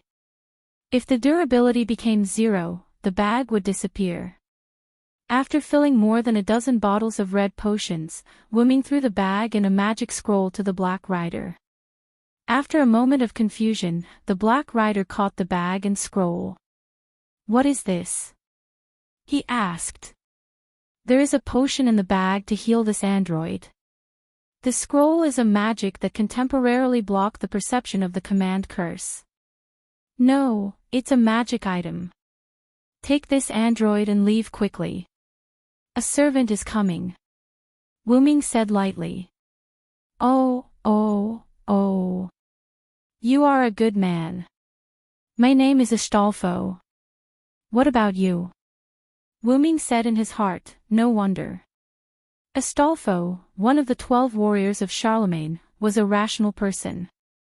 He looked at the other party's outfit. The upper body was okay, a light night outfit, a fluffy cloak, but the lower body was a short skirt, suspenders, and long night boots. As expected of a rational person. "I'm an enemy servant. Is it okay for you to tell me your real name?" Wuming joked. As if he just realized something, the servant named Astolfo smiled nervously and awkwardly. "My real name is Cedric, a French general. Just call me that for now." Wuming looked at Astolfo helplessly. "Not bad, don't you think?" Astolfo looked at the androids. The androids didn't come back to their senses. After all, if they didn't hear it wrong, the servant in front of them gave Astolfo a potion to heal him. Yes, the android said tiredly. At this moment, a pot-bellied middle-aged man with a black saber caught up from behind. "Stop!" the middle-aged man shouted. Then, he lowered his head and panted heavily with his hands on his knees. "Damn it, why did you send me to do this kind of task?" Gold didn't realize Wuming's existence. It wasn't until he saw his servant holding a sword and looking ahead vigilantly that he noticed Wuming's existence. Red servant, why are you here?" This Gold seemed to be frightened, and he quickly ordered his servant, Quick, Siegfried, take him down." It could be seen that the master's spirit has been greatly stimulated, and he directly exposed his servant's real name. "Is that so, Siegfried? No wonder I have a bad feeling. I'm Cedric, the other saber of the red team, nice to meet you." The bad feeling that Wuming said was the effect of the dragon's special attack. After all, Wuming had the dragon attribute, coupled with Cedric's skill, Magic Dragon EX, it was inevitable that he would feel uncomfortable facing Siegfried. What? Another saber.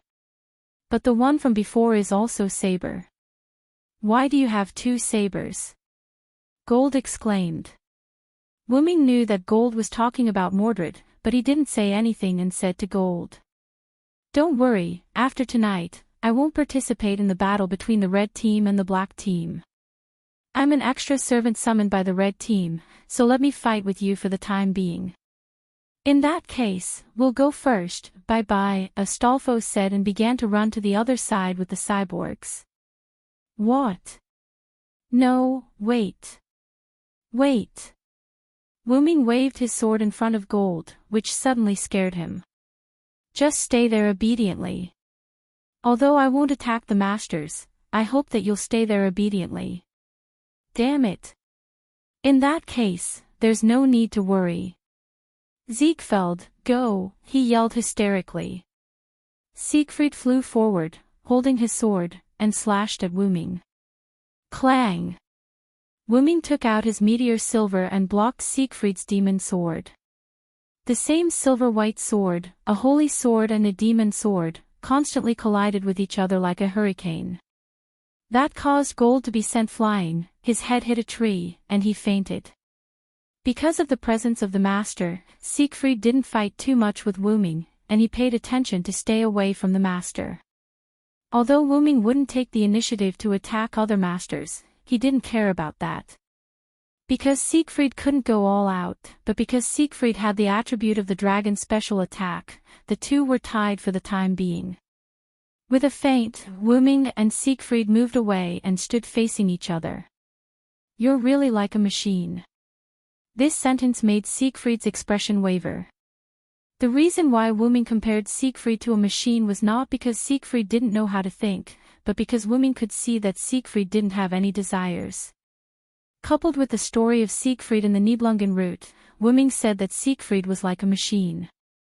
"You're a hero, don't you have anything you want to do? Even if you're a machine, you should have a wish." Wuming held his sword with one hand and put the other hand on his waist. Siegfried didn't speak, because he didn't know what he wanted to do. Just then, Astolfo came back with the android he took away. "Not good. Sodric. He's dying, what should we do?" Astolfo held the android who was constantly coughing up blood and had fainted, and asked Wuming anxiously. "Are you an idiot?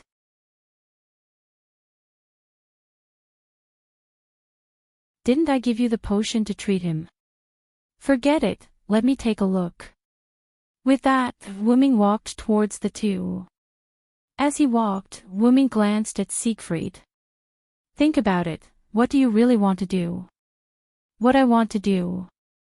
My wish is to make my own decision to do something," Siegfried muttered. Wuming took out a bottle of potion from the golden ripples and poured it all into the android's mouth. The android's body instantly emitted a green light. It seems that the potion is effective, but it only treats the symptoms and not the root cause. Wuming touched his chin. But this was only temporary. This android had a defect in his body, which caused the blood vessels in his body to rupture and bleed. The potion only temporarily treated the injuries in his body. "What do you mean, Sodric?" Astolfo asked. "It means that he won't live long, and it's very likely that he will face the crisis of death every day. After all, this is the racial defect of the androids. The one who caused the injury to the android was himself. This was the racial defect of the androids, which made them unable to survive outside the incubator. After all, the healing potion couldn't eliminate the racial defect. Then what can you do?" Astolfo looked at Wuming with tears in his eyes. Wuming turned his head away helplessly. "Unless I change his race, I can't do anything about it. If only I was summoned as a caster." If Wuming was summoned as a caster, he could use the uninscribed book and the staff of Anziwergen. Although Wuming could also use the uninscribed book as a saber, he couldn't use high-level magic because of his rank. It was just like in the game Yggdrasil. There was a sorcerer who used Perfect Warrior to equip the sorcerer's equipment, but as a result, he couldn't use the sorcerer's skills and items. Wuming's items were all game items. In addition to the racial conversion items, there were healing potions in the game for injuries, detoxification items for poisons, and holy items for curses, but many of those items couldn't be used by his current rank. Apart from those items, Wuming didn't have any items to remedy racial defects. After all, racial defects were common in the game, and customer service wouldn't specifically prepare items to overcome racial defects for a certain race. Just like Satya's vampire race, Satya had all the weaknesses of vampires, but those weaknesses were all weakened or protected by item effects, and they couldn't be eliminated completely. Although there were androids in Nasaric, the androids in the game had no defects. In this regard, Wuming couldn't do anything about it. You can try the power of the Holy Grail, or ask its creator. I think if it's the one who made it, there should be a way to prolong its life. At that moment, Joan of Arc, who Wuming was looking for, came here.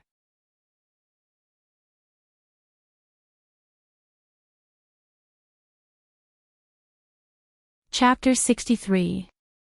Jean stood on a stone and watched all of this. After seeing Wuming, Jean said in a trembling voice.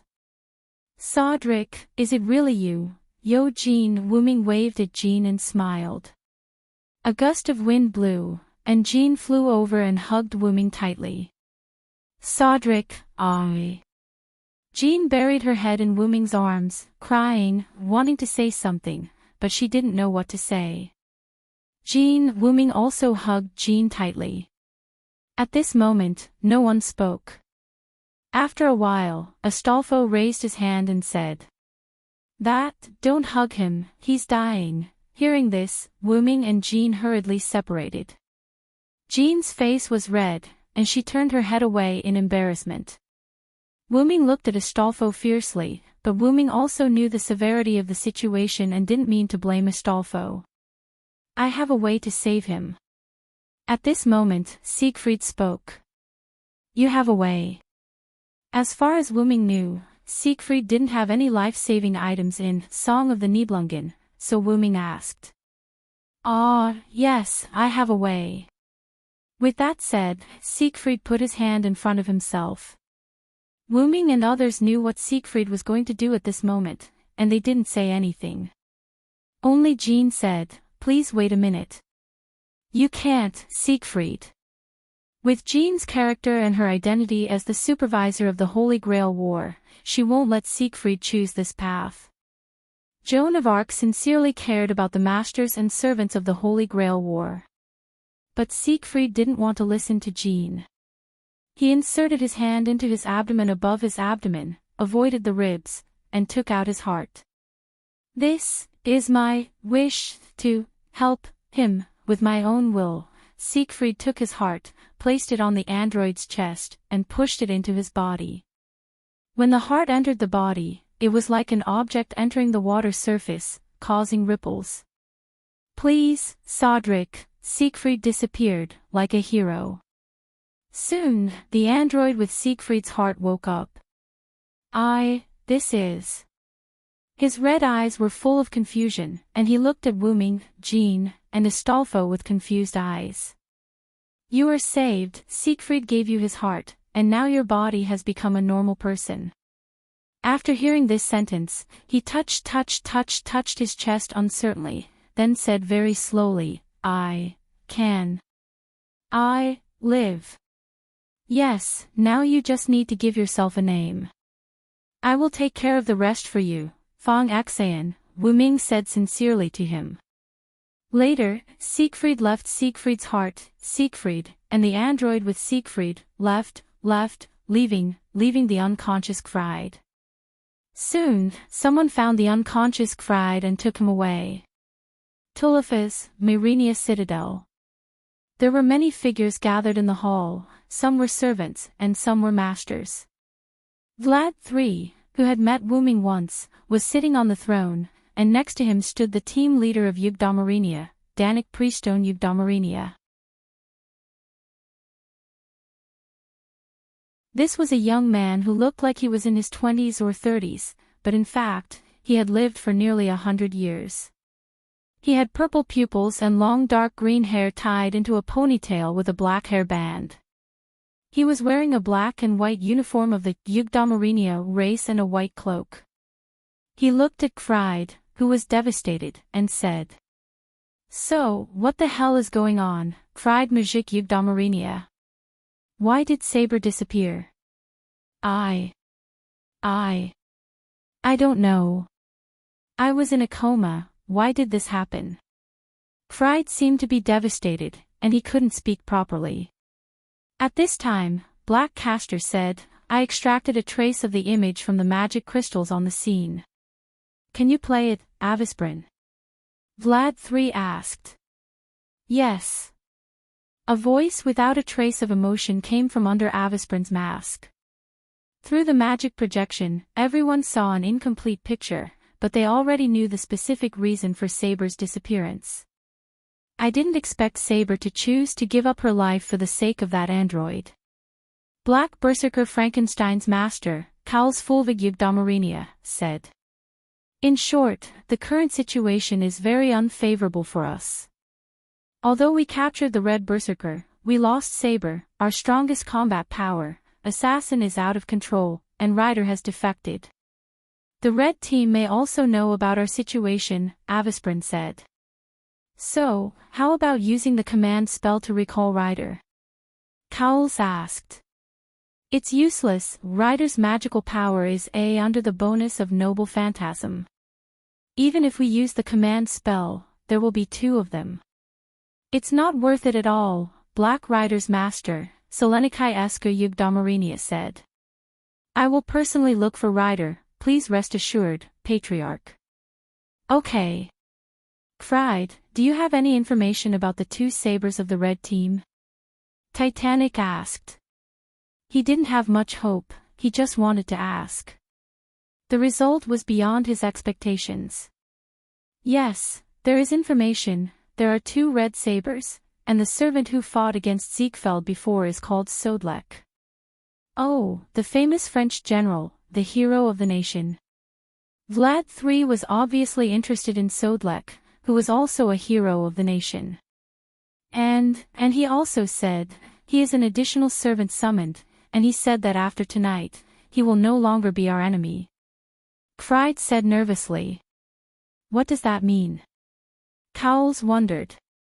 It seems that Sodlek's identity is a bit special, but in any case, we have to be prepared. Just like that, in the first night of the short confrontation, the black and red sides ended with both sides suffering losses. On the other side, Wuming, Jean, and Astolfo brought the android named Ziegfeld to a warm-hearted farmer's house.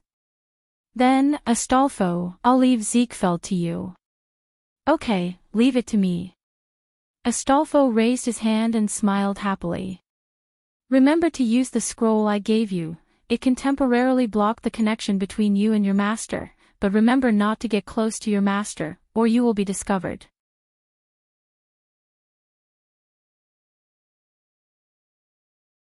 Yes, yes. Then, Wuming looked at Ziegfeld again. Ziegfeld, now is the time for you to think about how to live in the future. After all, you already have the lifespan of a normal person. I don't know. Ziegfeld shook his head. He, who was born as a magic supply, didn't know what to do at the moment, he just wanted to live. Then think about it, no matter what you do, don't go against your heart, follow the guidance of your heart. Goodbye, Ziegfeld, Astolfo. After that, Wuming turned and looked at Jean, the 2 smiled and left side by side.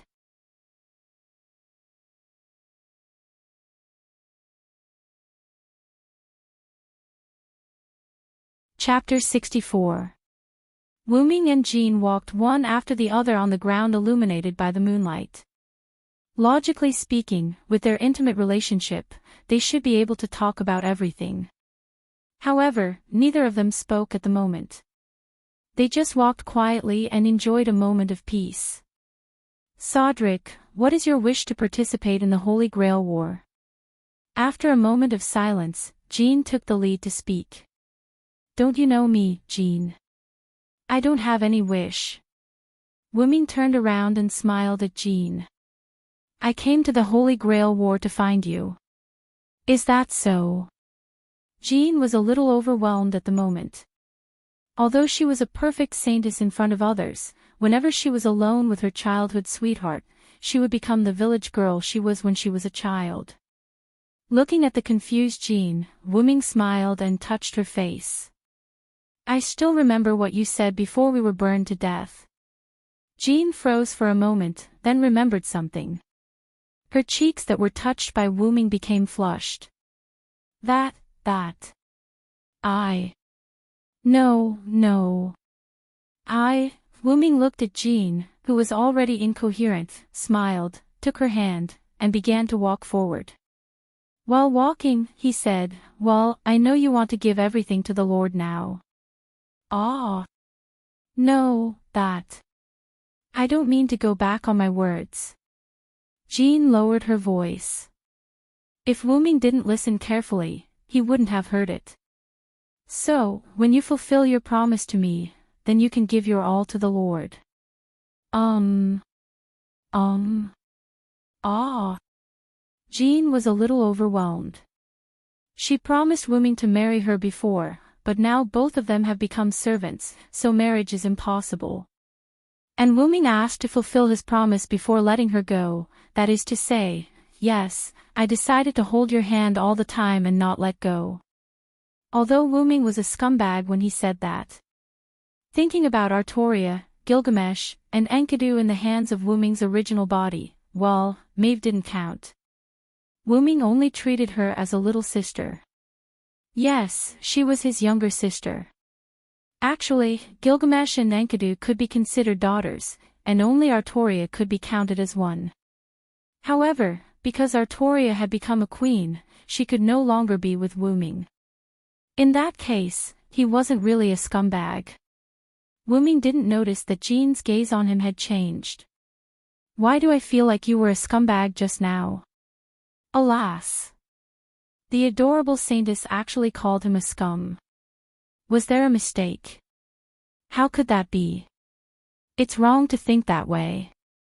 Jean, by the way, you were summoned by the Holy Grail as a ruler. Is there anything unusual? Wuming laughed and changed the topic. Well, I originally thought that you were the anomaly this time, but after meeting you, I found that the anomaly hasn't been solved yet. There are other anomalies in this Holy Grail war. Jean replied seriously. If there really is an abnormality, then I think the Red Party Master is an abnormality. My master and I have met a priest before. He is the supervisor of this Holy Grail war and the Red Party Master. However, whether it is me, my master, or Mordred, we all feel that there is something wrong with that priest. Is that so, Soderlek? Where is your master now? I want to ask in person. Jean thought for a while and asked Wuming. He is not in Tulifas now. He was entrusted by the Magic Association to deal with the recent serial killings. Wuming shook his head. If that's the case, then okay. He will be back in a few days. For now, go on a date with me, Jean. Alas. Alas. Early the next morning, Wuming took Jean, who had changed into casual clothes, to walk around the town.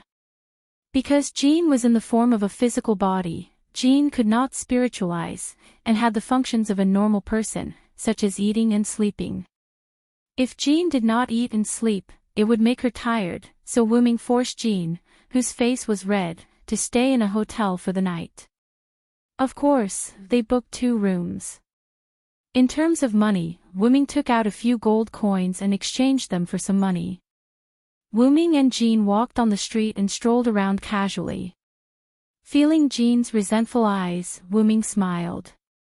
Really, Soderlek, you're making fun of me again. Well, you think too much. Okay, I'll treat you to something to eat. Okay, then I'll forgive you. As expected, Jean is still Jean, she hasn't changed at all. Did you say something? Why would I? Let's go, the taste of this shop is not bad, I've been here with my master before. Then, I'll try the food you recommended, Soderlek. Jean smiled sweetly at Wuming, then turned and walked into the shop. Wuming froze for a moment, then recovered. He smiled bitterly and shook his head. Really, I was fooled by you, Jean. Wuming and Jean had a very pleasant breakfast.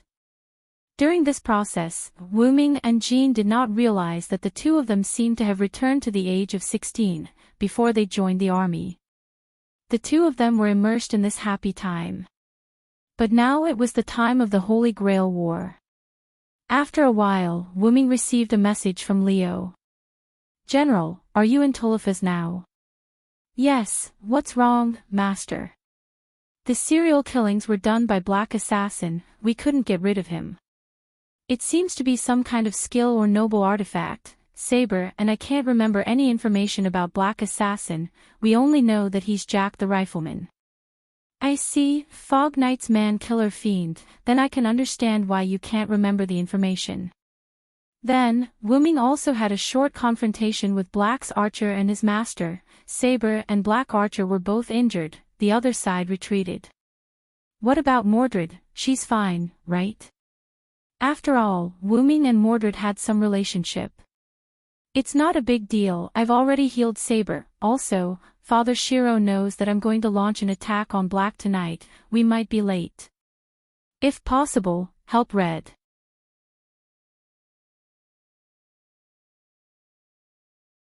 Sorry, Master, I've already found the person I'm looking for, I've decided to stay neutral.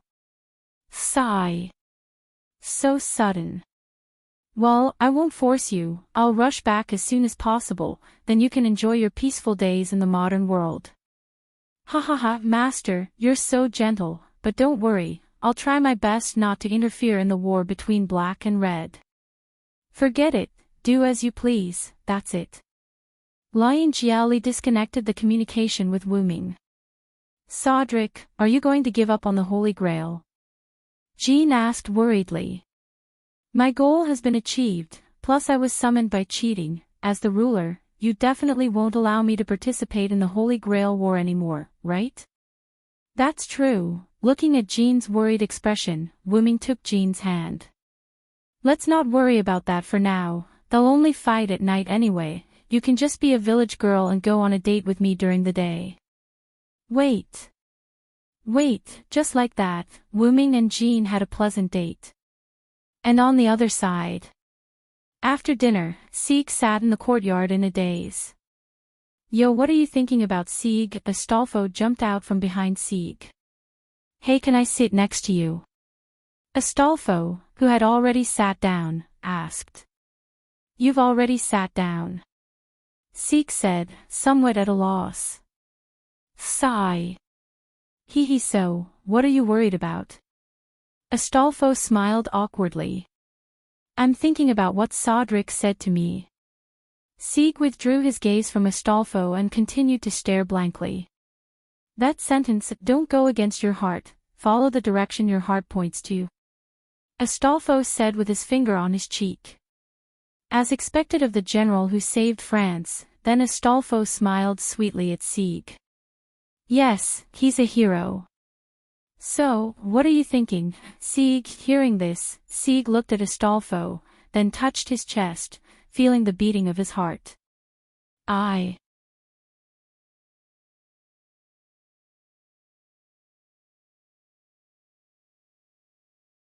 Chapter 65. I want to save my compatriots, those androids. Sieg said seriously. Then let's go. Astolfo smiled and pulled Sieg up. Hey! But you will be discovered by your master. Sieg didn't want Astolfo to return to his master's side because Astolfo had been complaining about how bad his master was and how perverted he was. It's okay, and I'm still a servant of the black side. Let's go and observe when the red side and the black side start fighting. When the time comes, I'll go and support the black side, and you can go and save your compatriots. What do you think?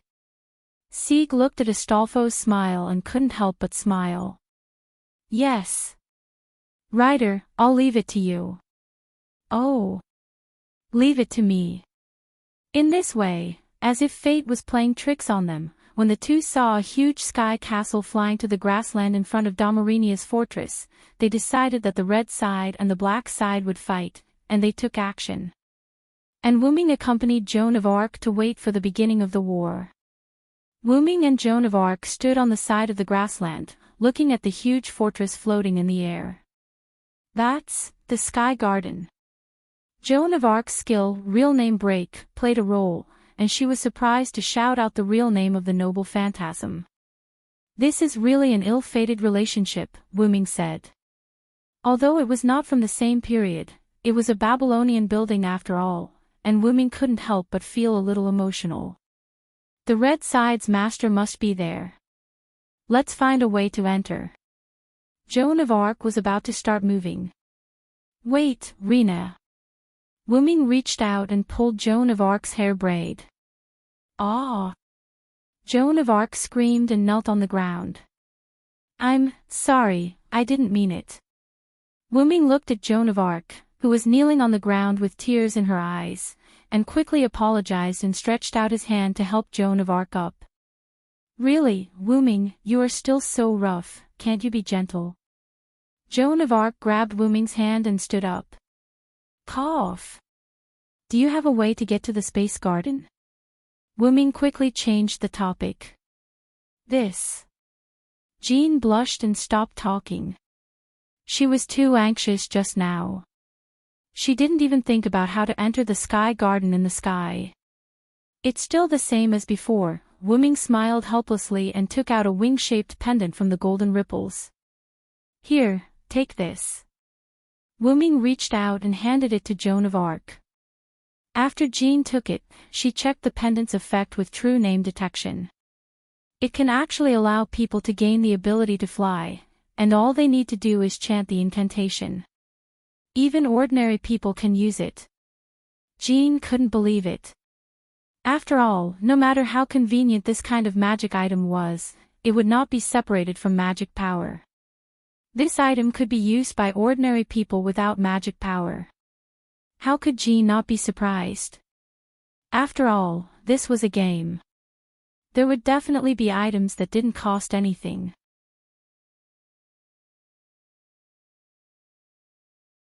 For example, this pendant that allowed players to fly in the game. That was a high-level item that President Anzi Wogong got at a high price.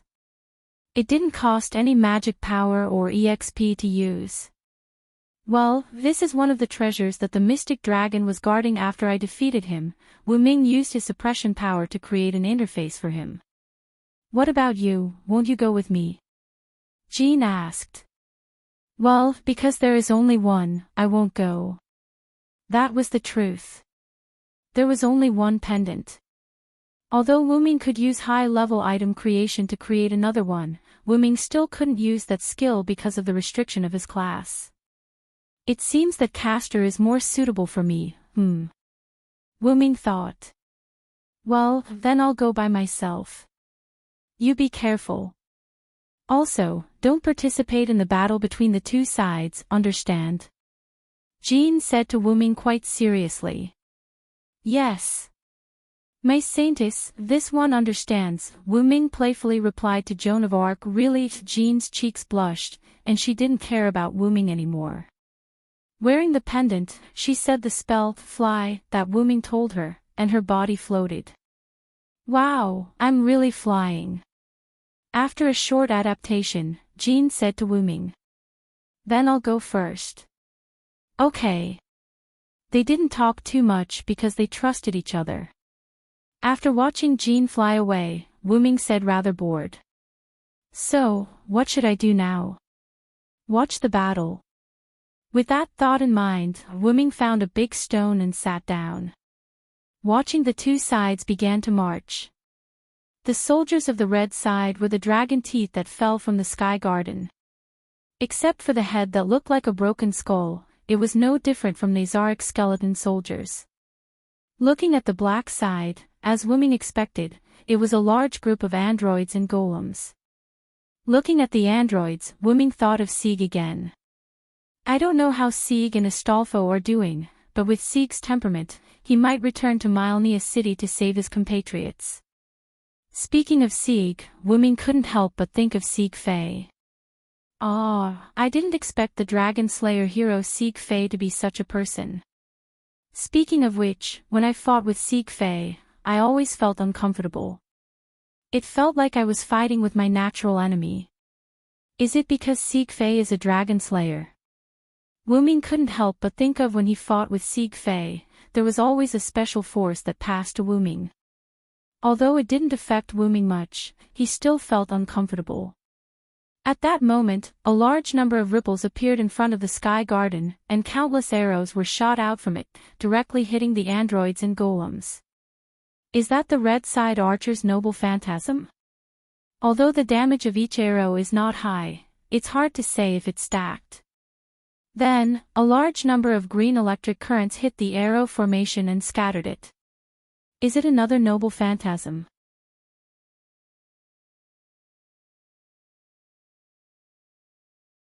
Immediately afterward, a large number of iron pillars pierced the corresponding number of dragon Fang soldiers.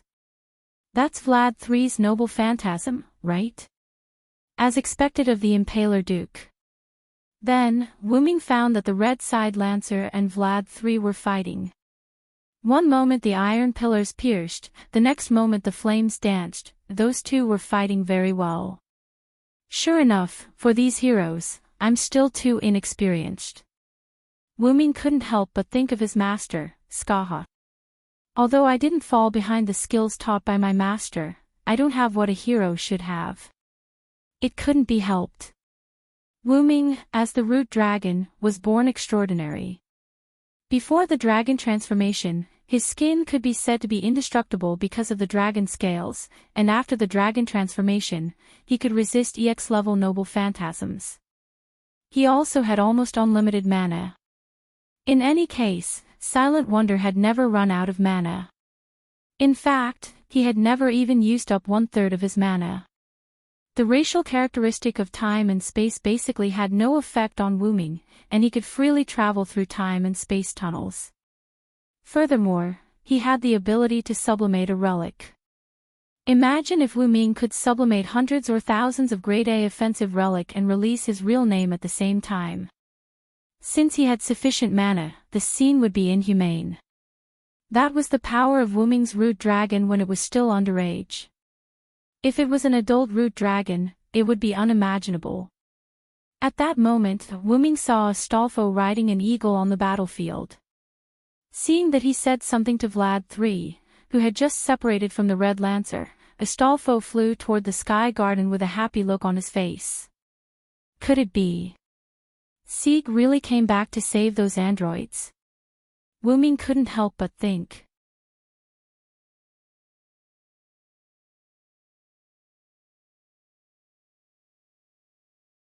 Chapter 66. Sieg and Astolfo began to take action after seeing the battle between the two sides. Rider, be sure to come back safely. Sieg looked at Astolfo and said. Astolfo nodded heavily, and then rode the eagle hidden in space. Hippogriff. With the cry of an eagle, a creature with the upper body of a griffin and the lower body of a horse flew over. Astolfo leaped up and landed on the eagle's back. Then, I'll go first, Astolfo waved his hand, and the eagle flapped its wings and flew into the sky. Sieg, on the other hand, went to Mylnia Fortress to rescue his compatriots. After seeing Astolfo, Wuming realized that Sieg might also go to Mylnia Fortress, so he also got up and went. As for what Joan of Arc said about not doing anything to hinder the Holy Grail War, he would do it anyway. Anyway, Joan of Arc would definitely not punish him. Wuming thought so and rushed to Mylnia Fortress. When he arrived at the gate of the fortress, Wuming saw Sieg treating the injured androids. It seemed that the androids were persuaded by Sieg and were constantly treating their companions. Wuming stepped forward without hesitation and said, "Yo Sieg." Sieg heard someone calling him and looked back.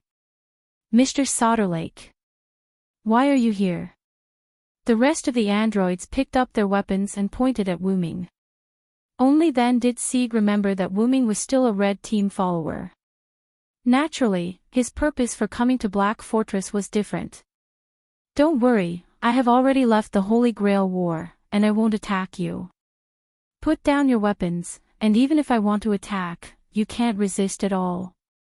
After saying that, Wuming also looked at Sieg, asking him to explain. "Everyone, put down your weapons first. Mr. Solderlake has helped me before, and I believe that he will not lie to us." After thinking for a while, the androids put down their weapons. "When I saw Astolfo on the battlefield, I guessed that you would definitely come to rescue your companions. Have you thought about it?" "Yes, thank you very much for what Mr. Solderlake said to me. I have decided to save my companions and give them freedom," Sieg said with a firm look. "Then let's go. In order to prevent the Black followers from obstructing us, I will accompany you." After saying that, he walked into Mylnia Fortress from the side door. Yeah, I'll leave it to you." After that, Sieg and the androids followed Wu Ming in. However, speaking of which, is it really a good idea for me to walk into the enemy's base so openly? Wu Ming thought. After Jean wore the pendant Wu Ming gave her, she flew into the sky and went straight to the Sky Garden. However, during this process, a large number of dragon teeth soldiers with skeletal wings kept attacking Jean. Bang! Joan of Arc waved the unspread holy flag to disperse the last dragon tooth soldier nearby. Looking at the endless stream of dragon fang soldiers flying over, Jean couldn't help but be speechless.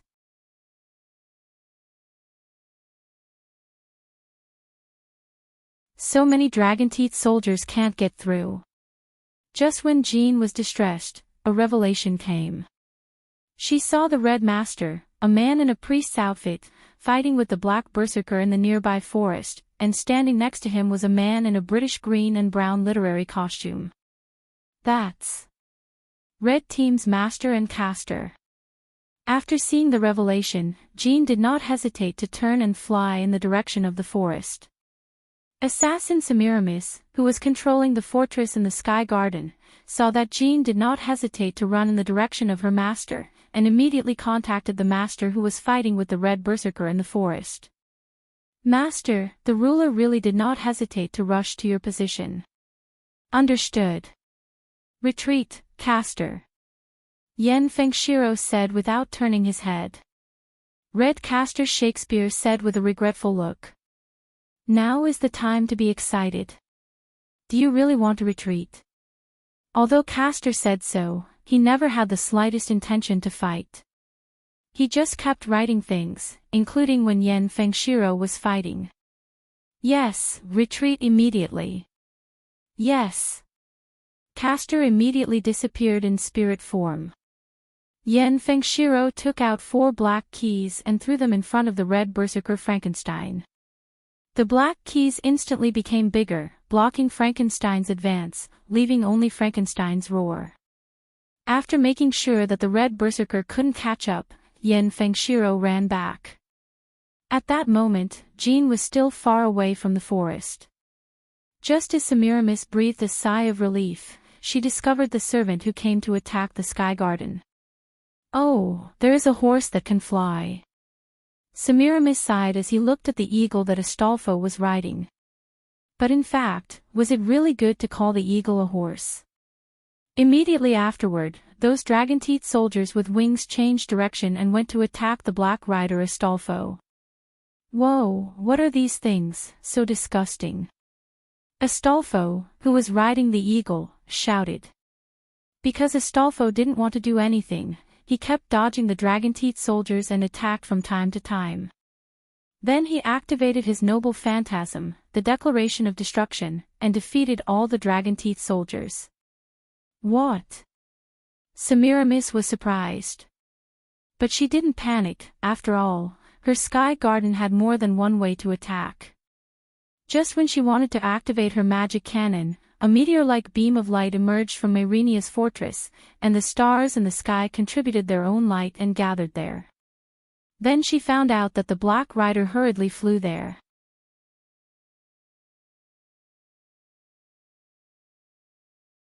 At this moment, whether it was the Black Lancer Vlad III and the Red Lancer Karna who were fighting, the Black Berserker Frankenstein who was caught up in the forest because of the Red Caster's noble phantasm, the Red Caster Shakespeare who had retreated back to the Sky Garden, the Lion Jie Jiali and the Red Saber Mordred who were late to the edge of the battlefield, the Black Archer Sharon and the Red Rider Achilles who were fighting with each other in another part of the forest, and the Red Archer Atlanta who was pulling the renegade Red Berserker Spartacus, all of them had different reactions. The Black Servant was shocked and quickly retreated to its own fortress, but the Red Servant did not chase after it.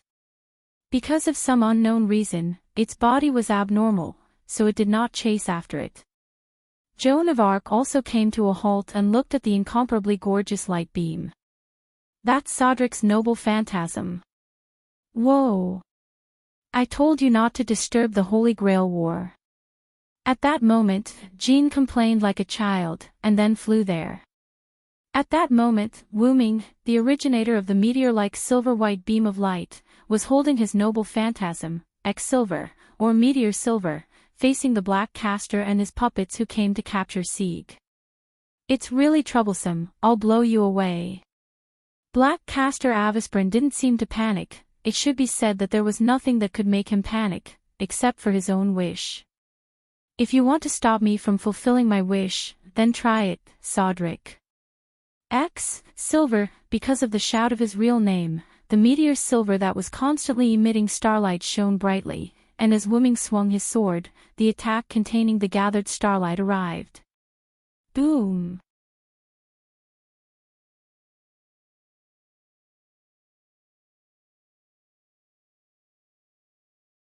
Chapter 67.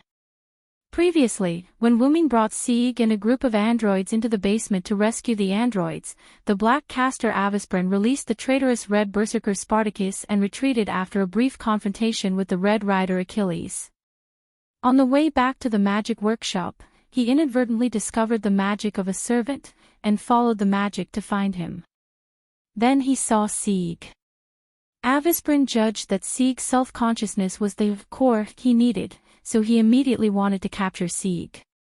Although Wu Ming said that he would not go against the black side, Wu Ming agreed to protect Sieg. Therefore, when Avisprin summoned a large number of golems, Wu Ming directly released his noble artifact, which caused great chaos on the battlefield.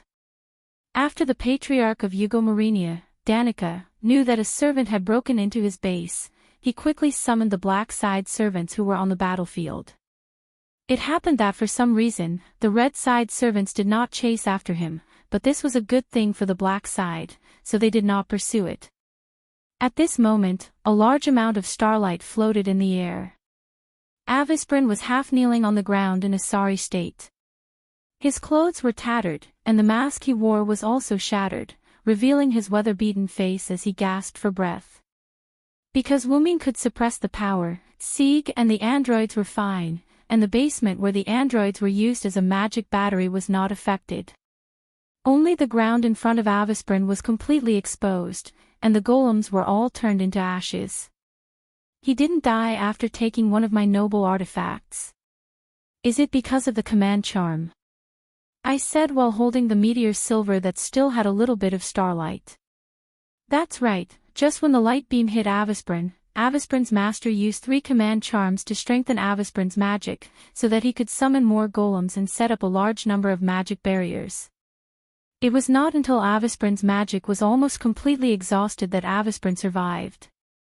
I'm sorry, Sieg, it seems that we can't save your compatriots now, Wu Ming said apologetically.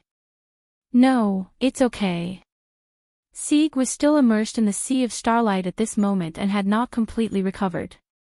Then hurry up and retreat first. With that, Wu Ming took out another scroll and threw it to Sieg. This is an invisibility scroll that can temporarily block magic perception. You are a magician, so you should be able to use it. Sieg held the scroll, looking at Wu Ming and the androids who were saved by Sieg on the battlefield with worry. We won't save our compatriots for the time being, you should retreat first. The female android who seemed to be the leader said to Sieg expressionlessly. Alright, let's hurry up and leave. You'll only drag me down later, Wu Ming said. Yes, please be careful, Mr. Sodlek. With that, Sieg ran towards the other side of the battlefield.